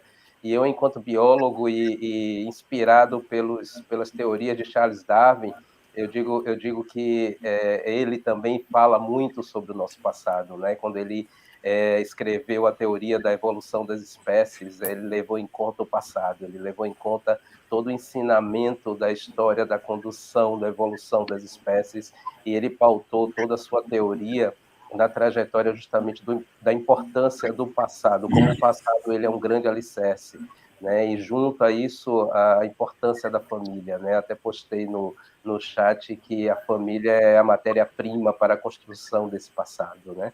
Desse ser que nos tornamos no futuro hoje e mais à frente. Então, eu quero te agradecer pelas belas palavras e pelo momento inspirador que você nos trouxe. Muito obrigado, professor Moacir. Fico muito feliz com essas palavras que vocês estão me dando. Isso realmente entra assim como se fosse uma música assim, no meu ouvido e chega no coração. Muito bem. Tênis, eu fiz uma pergunta em relação aos 3 máximas ou valores que você elencaria. Já temos aqui pergunta de Erjane, Magali, Elisângela. Vou transmitir a pergunta de todas vocês, tá bom? E participem aqui no nosso chat. Lembrando que tem o sorteio do livro de Teunis. Eu já fui lá também no Instagram dele. Tá bombando. Mas vamos à resposta de Teunis, nosso palestrante. Muito obrigado, Timbó. Vou responder sim. Olha, pegando um gancho aí no que você acabou de falar sobre o livro, eu queria avisar as pessoas que estão nos assistindo, além de agradecer a presença, que o livro está à venda no Brasil inteiro, inclusive em Salvador, em Feira de Santana, todas essas grandes livrarias de aeroporto têm exemplar do meu livro, e quem quiser também pode adquirir o livro comigo diretamente. Geralmente, pessoas que assistiram à palestra gostam desse caminho, porque eu mando pelo correio com uma dedicatória minha. E é o mesmo valor que está à venda no Brasil inteiro, então não tem nenhuma diferença, né? É uma diversão para mim poder entrar em contato direto com os leitores do meu livro, eu escrevendo uma dedicatória e tudo. Mas os 2 canais, quem quer já comprar rápido, também pode comprar em Kindle, quem gosta de ler no tablet. Enfim, ele está disponível em todas as características. Mas voltando aí ao Timbó, eu queria dizer o seguinte, eu fiquei lembrando aqui, eu escrevi durante a minha vida 2 coisas assim que me ajudavam muito. Uma era, em momentos de paz, eu viajei por 58 países do mundo trabalhando. Muitos deles eu voltei de férias, eu fui de férias mais do que uma vez, alguns eu fui muitas vezes, por exemplo, o Japão eu fui 8 vezes, e eu lembro muito do Japão, porque era um momento que eu tinha de um longo voo, de Tóquio até Frankfurt, eram 11 horas, é o mesmo voo do Brasil para a Europa também, tipo 11 horas. E a Japan Airlines, que eu viajava na época, eles davam para a gente na primeira classe um pijama, você vestia um pijama japonês para dormir, tirava a roupa, punha num cabide para já chegar trabalhando cedinho no dia seguinte, e eu tinha um momento de muita paz nesse voo. E daí eu descobria coisas que estavam adormecidas em mim, né? E que, por exemplo, uma delas, eu me tornei, tá claro que talvez de 2ª, 3ª, 4ª categoria, não sei falar, um poeta. Eu escrevia poesias. E nunca fui um grande poeta, mas eu adorava me expressar daquela maneira. E isso me fazia muito bem, né? Durante aqueles voos. Até algumas estrofezinhas, eu tenho isso tudo guardado até hoje aqui, guardava no meu... Na verdade, era um tablet bem pequenininho da Sharp, que existia naquela época, não tinha esses de hoje. E você, Timbó, fez algumas perguntas, eu queria falar 3 frases para você, que foram anotações que eu fiz na minha vida profissional. Uma delas é: ninguém é dono sozinho do seu próprio sucesso. Isso eu escrevi uma vez numa viagem trabalhando. Quem fala que mente. Nós precisamos de pessoas para nos ajudar na vida em todos os sentidos. Um outro: sucesso é a arte de nunca parar de aprender e aplicar o aprendizado. Eu conheço pessoas, inclusive na minha família, que são intelectuais brilhantes. eles sabem citar Goethe, eles sabem fazer citações, eles sabem falar intelectualmente, mas eles nunca aplicaram aquilo. Então, vira um sonhador. Vira uma pessoa que não tem um diário de guerra escrito, um diário de um soldado que foi para a guerra. A guerra deles é sempre no videogame. E o terceiro, quando você começa a crescer, só toma pancada quem está com a bola. Espero ter respondido aí a sua pergunta. Já anotei, inclusive, aqui as 3 máximas, não é? E farei questão de referenciar a autoria das frases, não é? Muito obrigado. Elas estão na minha Wikipédia. Muito obrigado. Boa, muito bem. Professora Liana, gostaria de fazer um comentário, porque teve uma pequena queda aí na internet, no sinal. Eu tentei voltar várias vezes, agora eu estou aqui no telefone, né? Mas, olha, Teunice, eu fiquei encantada. Sua história é inspiradora. Me faz pensar... Duas palavras que você falou aí e que eu gravei foi missão e propósito, né? Eu acho que, assim, existem perguntas que são perguntas fundamentais que o homem, ele sempre... né, está à busca, ele corre atrás dessas perguntas, ele corre atrás das respostas dessas perguntas, né? E eu acho que uma delas é exatamente, né, qual é o meu propósito, qual é a minha missão, o que eu estou fazendo aqui, de que forma que eu vou embelezar o mundo, né? Eu acho que você nos trouxe, não uma, mas muitas lições. Eu agradeço profundamente mesmo, nessa noite, que, assim, as pessoas, eu estou vendo os comentários, né, e as pessoas, assim, falando, né, de quão estão aprendendo. E assim, eu fiquei pensando, Teunice, que nós estamos vivendo momentos de muita dor, né, e de muito desafio. Essa pandemia nos trouxe...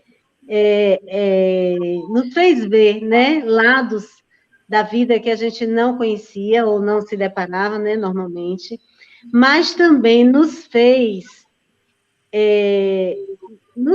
ver como o homem é um ser de possíveis, né? Nos desafiou e, a partir desse desafio, a gente está ressignificando a nossa vida. Eu queria que você comentasse um pouco, né, sobre esse momento que nós estamos vivendo, né, e como ele pode ser, sim, encarado como um momento de aprendizado.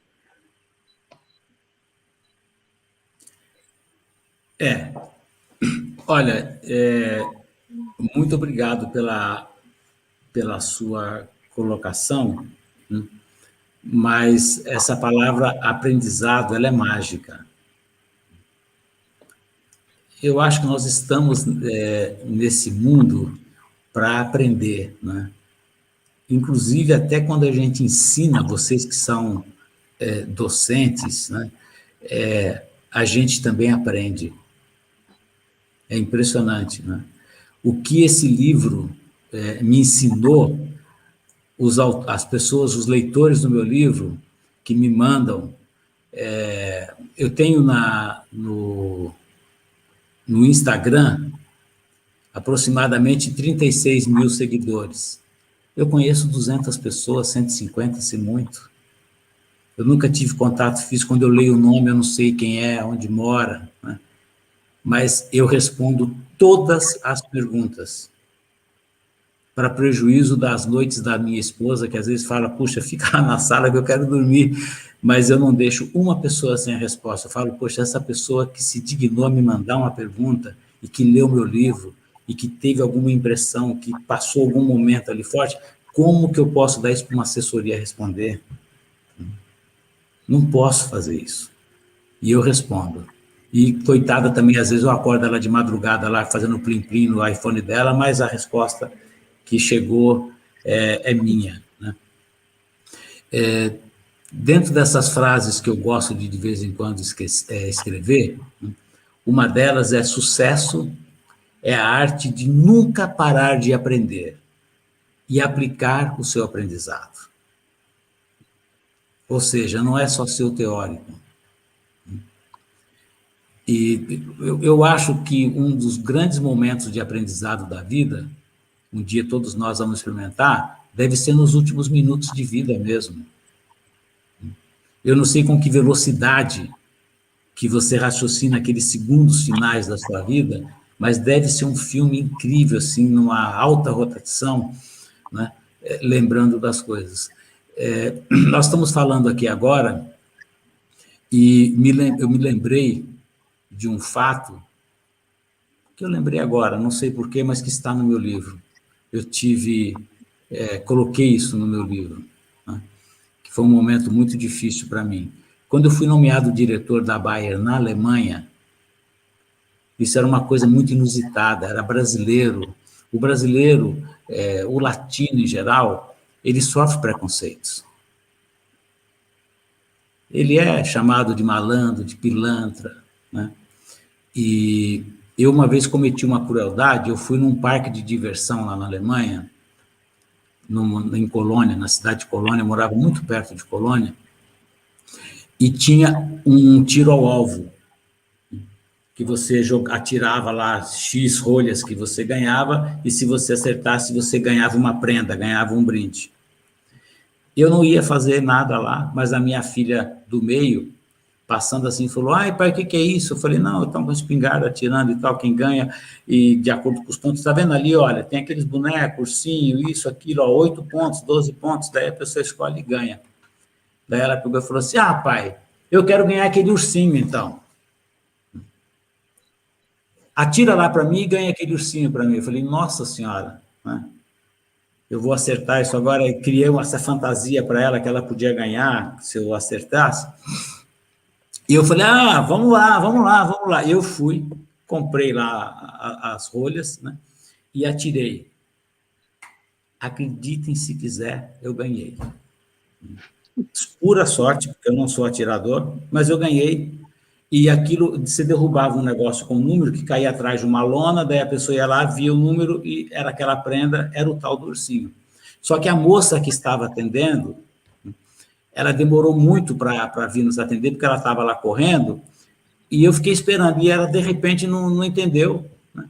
E daí eu a chamei e falei, por favor, a nossa prenda, o nosso brinde. Ela falou, que brinde? Eu falei, não, eu acertei ali o número 8 e dava direito àquele ursinho e tal. E ela falou, quem me disse que você acertou no número 8? Porque ela não estava atenta na hora que eu estava atirando, ela estava atendendo outras pessoas. Eu falei, não, eu atendi, você pode ir lá e ver que lá está caído na lona esse número. Daí ela pegou, foi lá, pegou, e voltando a conversar comigo, eu estava lá 1 ano na Alemanha, ela pegou e percebeu que eu tinha um sotaque que não era um alemão. Daí ela falou assim, quem me disse que você ganhou? Eu falei, eu ganhei, eu acertei, eu fiquei esperando você ir lá buscar. E ela, percebendo o meu sotaque, ela falou assim, da onde que você é? Eu falei para ela, eu sou brasileiro. Ela falou, só podia ser malandro, né? E aquilo doeu assim no meu coração, e eu com minhas 3 filhas, com a minha esposa, e fiquei numa situação, né? E eu cometi uma crueldade que eu, depois, nas minhas orações à noite, eu pedi perdão para aquela moça. Ela estava grávida, e eu falei para ela, olha, eu sou brasileiro, eu ganhei esse ursinho, tudo bem, eu não vou levar, mas eu espero que essa criança que vai nascer do seu útero seja melhor do que você. E fui embora. Eu dei, assim, uma pancada muito grande para aquele episódio, mas a gente também é de carne e osso, tem coração, tem sangue, sabe? Eu com as minhas 3 filhas lá, passando aquela humilhação, e não levei o brinde, e fui para casa. Aquilo foi um momento, assim, muito difícil, que eu me arrependi depois, mas hoje em dia eu tenho 8 netos, as minhas filhas, eu tenho uma filha com 3 filhos, a outra com 4 e uma com 1, né? E elas se lembram disso até hoje. e falam diferente, mas dão risada. Lembro daquele episódio, não tem aquela visão séria que eu levo disso, né? Mas elas falam assim: pai, aquele dia eu percebi que a gente tinha um pai que defendia a gente, viu? Elas hoje são mulheres de 40 e tantos anos, né? Elas também não se esqueceram, né? Mas o que eu queria dizer para vocês, que eu escrevi no meu livro, foi que um dia, quando eu fui nomeado diretor da Bayer na Alemanha, o diretor de RH me chamou e falou: senhor Teunis, nós temos um presente para o senhor. Agora o senhor é um dos nossos, porque eu fui nomeado diretor, não era mais gerente. Nós vamos conseguir, através de um processo de naturalização, um passaporte alemão para o senhor. E naquele segundo que ele me falou isso, eu tinha que mostrar uma reação. Eu não podia baixar a cabeça e ir embora, falar eu volto amanhã, eu tinha que falar alguma coisa. E o meu coração pedia, e eu falei para ele de uma maneira educada. Eu falei assim: senhor fulano, o senhor me perdoe, mas eu não posso aceitar isso. E ele olhou para mim, não entendeu, assim, quer dizer, entendeu o alemão, tudo, mas não entendeu o que eu falei que eu não queria. Daí eu falei para ele falou: o senhor viaja o mundo inteiro, todo lugar que o senhor vai com esse passaporte brasileiro, tem que ir na embaixada do país para pegar visto para entrada, visto para saída, não sei o quê e tal. Com o passaporte alemão, europeu, o senhor roda o mundo, não tem mais problema, não sei o quê. E eu falei para ele: mas senhor fulano, esse problema não é da Bayer, é meu, porque eu sou brasileiro. Eu tenho que passar por isso. O que eu vou fazer? E, como eu era brasileiro, para aceitar um passaporte alemão, eu tinha que negar a nacionalidade brasileira, porque legalmente era um processo de naturalização. E daí eu me tornaria um cidadão alemão com passaporte alemão, documentos alemães. E a conversa acabou assim. Eu me levantei e falei: caramba, fui promovido para diretor, já vou perder o cargo, né? Porque agora o cara vai falar que esse cara é louco, pô, não quer ser um da gente aqui, não sei o quê. E ele falou: nós somos um dos nossos, né? E daí eu brinquei com ele e falei: olha, o senhor sabe, a cidade que eu nasci, lá no Brasil, chama Alto Rio Doce. As minhas filhas brincam com as amigas e quando fala que meu pai é mineiro de Alto Rio Doce, elas falam High Sweet River. Mas é Alto Rio Doce. Como é que eu vou ter um passaporte alemão escrito local de nascimento, Alto Rio Doce, Minas Gerais, High Sweet River? Não cola, não tem como. Eu vou ser um alemão paraguaio, um alemão falsificado. E eu achei que isso ia mexer muito na minha carreira, e depois, isso foi no mês de julho, quando foi em dezembro, que tinha a festa de Natal da Bayer, com os diretores, que a gente ia lá, uma festa chiquetésima e tal, eu vi aquele diretor, não o de RH, o que tinha falado para ele, para conversar comigo, vindo na minha direção, e eu na direção dele, falei: vou topar com o cara agora, né? Paciência, nós vamos peitar, né? Ele olhou para mim, eu fiquei olhando para ele, e ele falou assim para mim: olha, eu sei da conversa do senhor com o nosso diretor de RH, e eu fiquei quieto olhando nos olhos dele, e ele falou assim: nós achamos estranho, mas tudo certo, viu? Pensando bem, o senhor não estava errado. Então, ele, de uma maneira não assim calorosa, olha, tudo bem, uma boa, ele botou os pontos no i, né? Isso eu pus no meu livro. Não perca a sua identidade. Não tenha vergonha do que você é, do seu passado. E não é você ficar chorando o seu passado, é falar: não, se alguém te pergunta, é lá, acabou, pronto. Não é? Eu acho que isso é muito, muito, muito importante na vida. Professor Moacir, eu faço parte de um grupo que chama ID de Dado, _BR, Instituto de Identidade no Brasil. É um grupo que eu sou absoluta minoria, eu faço parte dos 5% de brancos, são só negros, né, que lutam pelo empoderamento dos negros na sociedade brasileira. Eles brincam que falam que eu sou aquele ovo branco assim no meio do tablete cheio de ovos lá, né? Mas é uma missão tão bacana, você poder lutar por isso nessa fase da minha vida, com 70 anos, deixar algum legado para isso. A reunião foi essa semana, são 2 reuniões semestrais, eles são tão empenhados, eles querem um espaço que é deles, inclusive, isso que é incrível, não é que você fala assim, vamos lá conquistar, não é conquistar, dá licença, nós queremos entrar no espaço nosso, nós queremos oportunidades iguais. Numa dessas palestras eu falei, imagine se... Não vai acontecer isso, nem seria de bom senso, assim, mas só como figurativo, imagine se todas as pessoas que se candidatam ao emprego nas empresas brasileiras, ao passar no teste do currículo e tal, na hora da entrevista, ficassem atrás de uma cortina. E o entrevistador não visse quem é. Quantos negros seriam escolhidos para aquela vaga? Quantos obesos seriam escolhidos para aquela vaga? Quantos anões seriam escolhidos para aquelas vagas? Quantas pessoas cadeirantes seriam escolhidas para aquela vaga? Mas não são por quê? Porque foi visto antes, falando, não, isso eu não pego e tal. Né? E eu, na minha idade, eu poder lutar por isso, né? Eu sou um soldado, não sou um cara que vou resolver, não sou Deus lá, não tenho muito... Tem pessoas muito mais competentes do que eu para fazer aquele trabalho, mas eu estou somando. Eu quero ajudar. Nós estávamos, agora esses dias, na nossa reunião anual, são duas semestrais, o pessoal mostrando todas as conquistas, né? E eu falei, olha, que bacana, né? A gente deveria levantar hoje aqui uma medalha de ouro por essas conquistas, mas pela demanda, tudo que a gente faz parece que é pouco. Parece que não é o suficiente, por maior que seja a evolução, porque o caminho é muito longo, né? Então, eu acho que agarrar assim, a luta, ter vontade de fazer as coisas acontecer, né? E sempre pela paz, sempre sem guerra, sempre sem humilhações, sempre sem grosseria, sempre sem derrubar, quebrar, chutar, dar tiro, é o melhor caminho.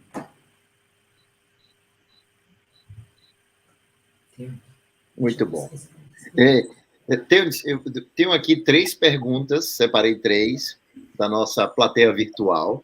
Tá? Eu queria, inclusive, já pedir que a sua produção aí fizesse a apuração do sorteio do livro. Não sei se a gente vai divulgar aqui, mas enquanto eu faço as perguntas... Vamos divulgar, sim, vamos divulgar aqui.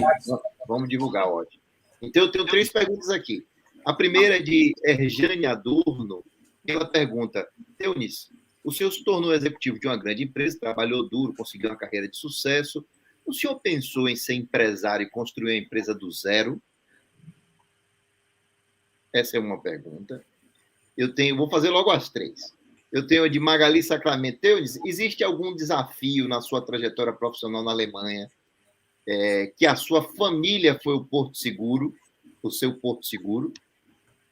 E a terceira pergunta, dessa incrível história de vida, qual o momento mais difícil que te levou a pensar em desistir? E o que te fez mudar de ideia? E o que sente hoje ao olhar para esse momento, essa decisão que você tomou de não desistir? Essa é a pergunta de Elisângela Leão. Olha, muito obrigado pelas 3 perguntas. Eu queria só, por favor, para responder de uma maneira bastante focada e rápida, para a gente ainda avançar um pouco, que você só desse o toquezinho da primeira... Levantar só a bola, porque eu não quero confundir as pessoas que perguntaram. Erjane perguntou se você já pensou em ser empresário e construir uma empresa do zero. Olha, eu, quando era menino, como eu falei para vocês, eu comecei a trabalhar com 14 anos de idade de carteira assinada. Existia no Brasil um documento chamado Carteira de Trabalho do Menor. E eu era office boy. E, naquela época, eu fui empresário, eu montei um negocinho de vender produtos domésticos de limpeza, era naftalina, era desinfetante para banheiro, sabão de coco, né? E eu botava na malinha e batia a campainha nas portas e perguntava se queria comprar e tal. E eu recebi uma carteirinha para me apresentar para as donas de casa para vender aquilo, de tal maneira que era para ajudar o Instituto dos Cegos da Vila Carrão, um bairro aqui da Zona Leste de São Paulo, né? E eu vendi aquilo e fiz um grupo de freguesas, que elas falavam, não, vem toda quarta-feira que eu te compro sabão de coco, vem toda não sei o que e tal. E eu comecei a ganhar dinheiro com aquilo, né? E pensei em crescer. Mas depois eu descobri que aquele Instituto de Cegos da Vila Carrão não existia, não. Aquilo era uma carteirinha fajuta do cara que dava os produtos para a gente vender. E daí, na época, eu fiquei com medo, meu pai descobriu também, falou, não, você não pode mexer com isso não, pelo amor de Deus, tal, não sei o quê. Eu saí fora, e depois, quando eu entrei na Bayer, essa empresa foi fundada em 1865. Eu não me enganei a data. A Bayer foi fundada em 1865. Ela se instalou no Brasil em 1896. Tinha 7 anos que o Brasil tinha proclamado a República, a Bayer estava instalada no Rio de Janeiro. Essa empresa, ela era assim, um estado em si, em termos de cultura. Ela foi destruída em 2 guerras mundiais, né? E retomou e está viva até hoje. E aquilo foi uma escola, e eu tinha tanta oportunidade de crescer que eu nunca quis sair e entrar para fazer alguma coisa própria, né?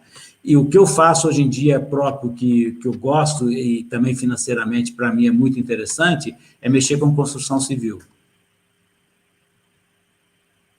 Eu já tenho prédio construído, um prédio de 12 apartamentos que eu construí, vendi, eu comprei outros imóveis que eu arrumei e vendi. Eu gosto de ver alguma coisa assim que está estragada e que eu deixo nova e que depois eu vendo e ganho dinheiro, mas também coisas do zero. Eu vejo um terreno num bairro bom, eu construo, depois eu vendo. Esse é um empreendimento que eu faço hoje em dia e que me dá muito prazer.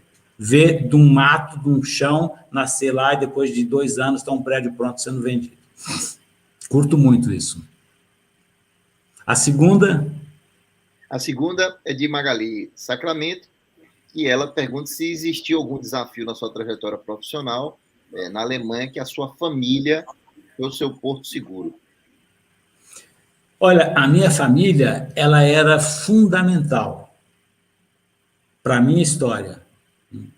Tem gente que pode ter vivido essas experiências sozinho e depois lá construiu uma família, arranjou uma namorada, casou, mas eu fui com a minha família para lá. Eu acho que cuidar das minhas filhas, né, e a minha esposa, ela foi muito importante também, porque ela mudou muito a vida dela, porque na Alemanha você não tem apoio de mão de obra. Isso não é pagável. Então, você tem que cuidar muito mais das coisas domésticas, do trabalho, da casa, das crianças e tal, do que aqui no Brasil, que você pode ter pessoas que te ajudam. E era muito bom para mim, muito confortante eu viajar o mundo trabalhando, ralando, e voltar para casa e ver minhas filhas bem cuidadas, ver a minha casa arrumada e tudo funcionando. Isso tinha muito valor para mim também, né, naquela época. Então, a família, né, você vê que até os bichinhos, né, ainda que seja debaixo da terra, ele tem que ter a sua casinha, né? Ele tem que ter o seu abrigo, né? Ele tem que ter a sua gruta, tem que ter a sua sombra, tem que ter o seu sol, tem que ter a sua água, precisa disso para a sobrevivência. Eu acho que o ser humano, pelo processo evolutivo, hoje a gente tem casas, apartamentos, arranha-céu e tal, mas começou com a gruta também, né? Começou também lá na Idade da Pedra. Então, eu acho que tudo isso é muito, muito importante. Ninguém faz sucesso sozinho, a gente precisa de ajuda, a gente leva tombos, né? E eu vou tomar a liberdade de comentar com vocês aqui.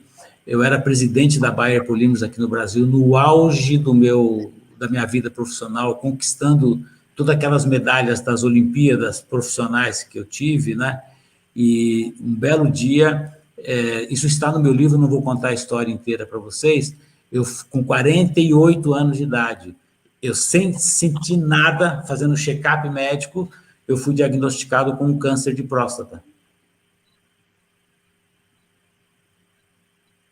A minha próstata era de um tamanho pequeno, normal, não tinha ainda, foi um exame de PSA, que chama, né, de sangue, que surgiu naquela época, que mostrou que eu tinha um câncer de próstata. Aquilo para mim era como se fosse assim, um machado que veio assim em cima da minha cabeça. Falei, pô, mas com 48 anos, né? E agora presidente da empresa com esse negócio. E eu falei, tudo bem, vamos enfrentar isso, né? E graças a Deus eu, na época, estudei esse negócio, igual médico, quis saber dos detalhes de como era, dou aula de próstata e fiz a cirurgia com muita felicidade, assim, numa pessoa muito competente, e já com as tecnologias novas de cirurgia, que eram ainda naquela época bem embrionárias no Brasil, não era como hoje, né? E saí dessa e aprendi muito também com isso, né? Foi um momento que eu falei, caraca, eu sou mortal também, né? Foi muito... Depois, elaborando, ao invés de ter um trauma, porque eu não fiquei com nenhuma sequela, de nenhuma ordem, foi uma lição de vida, foi um aprendizado muito bom para mim. Descobri que sou mortal. E a terceira pergunta de Elisângela Leão, terceira e última. Dessa incrível história de vida, qual o momento mais difícil que te levou a pensar em desistir, o que te fez mudar da ideia de desistência, e o que você sente hoje olhando para esse momento?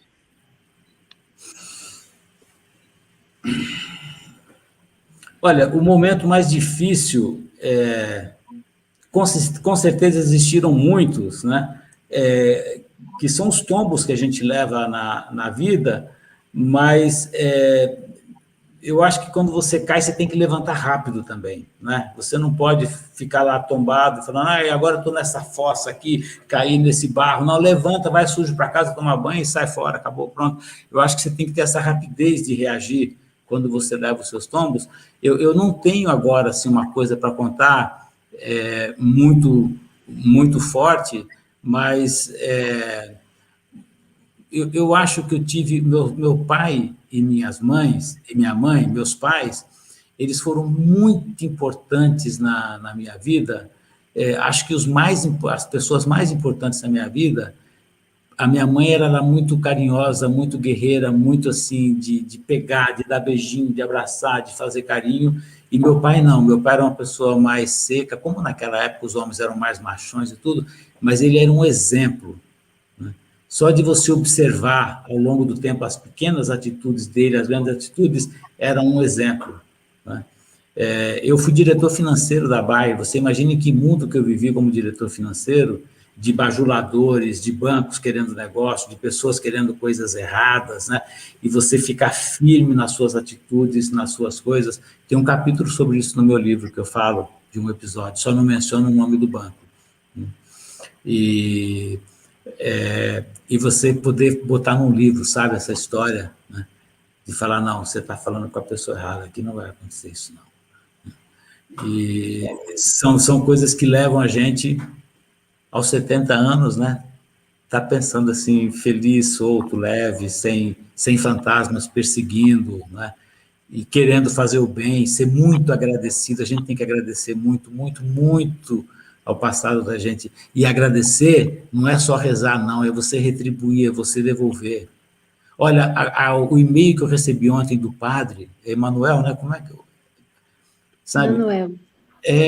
Do nada, olha como é que são casamentos de Deus, assim, né? Ele solta um negócio pedindo lá por causa dos venezuelanos e tal, e coincide que antes de ontem eu recebi direitos autorais no meu livro.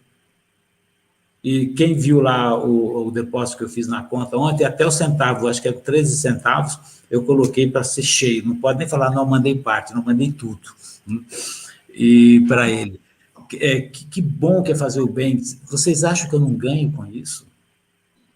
Eu ganho muito. Muito mais do que esse dinheiro na minha conta. Então, eu acho que a gente tem que pensar dessa maneira, sabe? Eu vivo num prédio aqui, né, maravilhoso, um por andar, com uma vista linda e tudo. Aqui tem pessoas que fazem isso funcionar, o zelador, o faxineiro, sabe? As pessoas que são todos seres humanos, são casados, têm filhos, têm pessoas para criar, né? Às vezes a gente, em reunião de condomínio, fica discutindo picuinha. Eu falo, gente, pelo amor de Deus, né? Essas pessoas têm que falar, que bom que eu trabalho naquele prédio, que bom que aquelas pessoas me tratam bem, eu não quero de jeito nenhum perder esse emprego. Eles não podem falar, lá vou eu para aquela porcaria, senão eu morro de fome, que vontade de ir embora, vou jogar na loteria para sair desse prédio. Não, eles têm que gostar disso aqui, né? É a melhor coisa para todos nós, a gente ganha com isso também, né? Então, eu acho que a vida é muito por aí. Eu sou muito numérico, eu gosto muito de números. E vamos lá, né? 70 anos. Quantos anos de vida eu ainda tenho, né? Biologicamente? Aproveite isso, faça o bem nesse espaço que tem pela frente. Que beleza. inspirando novas histórias, sonhando alto, pensando grande aqui com o Teunis. Eu queria fazer os encaminhamentos finais, eu não sei se tem mais alguma pergunta aqui dos nossos professores. Vamos sortear os livros ainda, né? Os 3 livros. Sim, claro. Eu queria lembrar para todo mundo que está assistindo aqui que as nossas matrículas para os cursos de pós-graduação Lato Sensu estão abertas para o segundo semestre agora, a turma começando agora no segundo semestre de 2021, e com mais de 20 cursos, e serão todos muito bem-vindos com um timaço de professores. Teunis, temos aí o resultado dos ganhadores, dos sortudos, ganhadores do seu livro, que ganharão com a dedicatória e receberão em casa. Agora, o Vitor vai entrar aqui. Mostra seu rosto aqui, Vitor. Boa noite, Vitor. Olá, pessoal. Tudo bom? Tudo bem. Vamos lá. Eu vou pedir para quem está assistindo, Teunis, acessa o Instagram dele e comenta alguma coisinha na foto, nem que seja um livrinho, um joinha, coraçãozinho, estrelinha, que a gente pega pelos comentários. Então, quem puder pular lá rapidinho, só fazer um comentário, que daí a gente já pega, sorteia aqui. Comentário pode ser um ok, né? Pode ser qualquer coisa. Só para dar um sinal de vida. Gostei, Uxal, sonhar, se vocês quiserem lá, e a gente vai sortear aqui. Você já vai instalando aí o... Vocês estão me ouvindo, né? Ele já está entrando aqui no Instagram. Eu vou compartilhar a tela, porque daí não gera dúvida, né? Vou mostrar aqui, ó.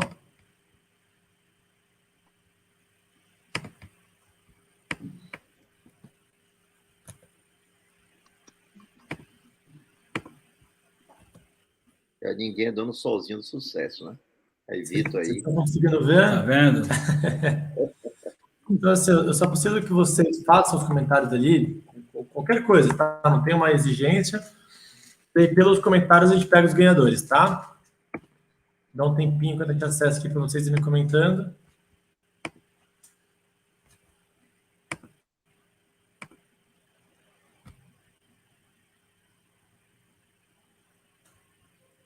Ah lá, já tem 84 comentários. Aí. Isso. Quem não foi, corre lá. Então tá aqui, tá? Pode ir mandando um oi aí. A gente vai agora liberar o sorteio.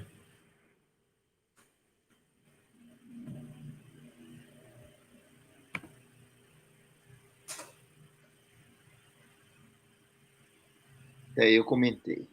Vamos ver se eu tenho sorte. Aqui, ó. Então, eu estou ouvindo. Vou carregar mais uma última vez aqui. Tem 118 pessoas concorrendo no momento. 124 124. Agora. Dá mais uma chance de 1 minuto aí, ó. Ó, terceiro e último, hein? Põe o dedo aqui que já vai fechar. Vamos lá. Então vamos. 132 pessoas Vamos deixar ele participando.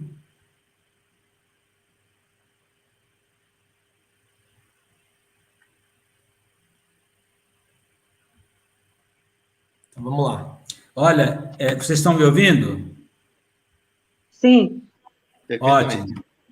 Como apareceram 132 pessoas, eram 3 livros, eu vou mudar esse número para 5 livros. Então, vamos lá. Pronto, ele mudou agora aqui 5. Vê se entrou mais alguém ou agora fechou já. Não, é isso. Daqui para frente vamos fazer assim. Tá. Foram 130 e poucos comentários, né? 132. Vamos lá. Aqui. É isso aí, isso aí. Vamos deixar rolar. Vamos ver. Gilmara Ferreira, a primeira. Dani Abrito, top da galáxia. A segunda. Laís Bailhão. Eita, vai ter que sortear mais um que repetiu a Laís. A Laís, como você é muito sortuda, você ganhou 2 vezes. Você vai ser excluída de um. Laís trabalha comigo, tá aqui, que alegria. E aqui, por fim, a Patrícia Araújo. Então, Thaís, você já ganhou um, mas como você ganhou 2 vezes, nós vamos tirar um, tá bom? Para uma vou sortear mais ganhar. Uma vez aqui, tá? Vou tirar uma Você foto tem sorte, aqui. hein, menina? Essa tem. Uma foto disso só. Faz aí para não... Depois nós vamos entrar em contato, pedir os endereços, vai pelo correio, carta registrada, não tem jeito de voltar, e vai com a minha dedicatória pessoal. Pronto. Foi? Vamos para a última sortear para substituir aqui, duplicou. Vou colocar um sorteio. Você põe só um agora. 2, 3 e...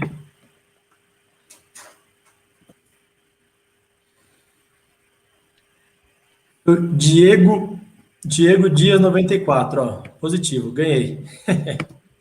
Então tá feito, gente. Então teve os 5 ganhadores, teve o Diego, que foi o sexto sorteado, né? E os outros 5 estão aqui.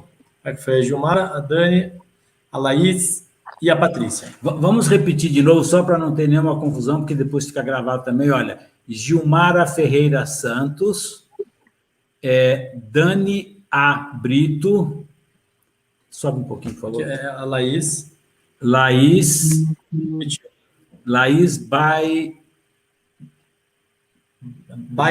Bailhão ou Bailhau. Patrícia Araújo e o Diego Dias. Olha, as mulheres deram de 10 a 0. 10 a 0. Bom. Deixa eu só voltar aqui. Saiu, né? Licença, gente. Parabéns aos ganhadores. O Vitor agora vai entrar em contato com essas pessoas, pedir os endereços e vai pelo correio rapidamente. Demora mais ou menos uma semana para chegar, porque vai registrado, é um pouquinho mais lento. Muito bom. Parabéns, Gilmara, Dani, Laís, Patrícia, Diego, pela sorte. Eu queria ter, por favor, que você fizesse suas considerações finais, antes de eu fazer o agradecimento final em nome da Universidade Católica do Salvador. Foi uma noite extremamente aprazível, foi uma noite de descobertas, de aprendizado, né? Todos nós estamos aqui aprendendo, mas eu queria que, por favor, você fizesse suas considerações finais da nossa aula magna de hoje. Olha, eu queria agradecer imensamente, eu não sei, por ser virtual, né? Se vocês conseguiram perceber, mas para mim também, como palestrante, foi um momento de bastante emoção. Eu senti esse calor, ainda que seja virtual, pelas palavras, pelo carinho, pela recepção, pelos comentários aqui no chat das pessoas. Isso é uma energia incrível. Eu vou dormir muito feliz essa noite por ter feito essa palestra e pela honra de receber esse convite de vocês, viu? De verdade. Eu só posso agradecer, né, e dizer para vocês axé. Ah, que beleza.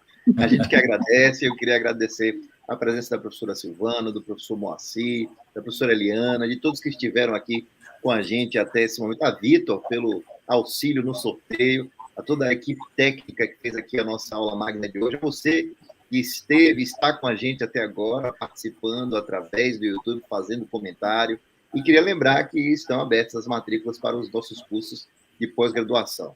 Tenho a dizer, em nome da Universidade Católica do Salvador, agradecemos muito a sua participação. Quando vier aqui presencialmente, visite a nossa universidade, visite as obras assistenciais de Irmã Dulce, a convite da professora Silvana, que ela fez aqui enquanto estávamos na nossa sala. Farei isso. E vamos comer um abará, um acarajé, não é? Porque a gente merece e o que fica é o contato exatamente com as pessoas. Isso é uma simpatia, grande satisfação conhecê-lo e foi realmente uma noite sensacional. Muito obrigado, Alessandro, muito obrigado, Silvana, Moacir, Eliana, todos que participaram, né? A minha querida Maria Sampaio, que também fez a ponte, foi o cupido desse encontro aí com vocês, né? A todos vocês, e também da técnica, o Felipe. Marcos, sem você e sem o Vitor aqui do lado, nós não teríamos tido isso, viu? Muito obrigado, Marcos. Convite de pé, viu, Tênis? Católica, Irmã Dulce, Acarajé, viu? Ah, muito bom. Para você. Vamos fazer isso, tá bom? Tá bom?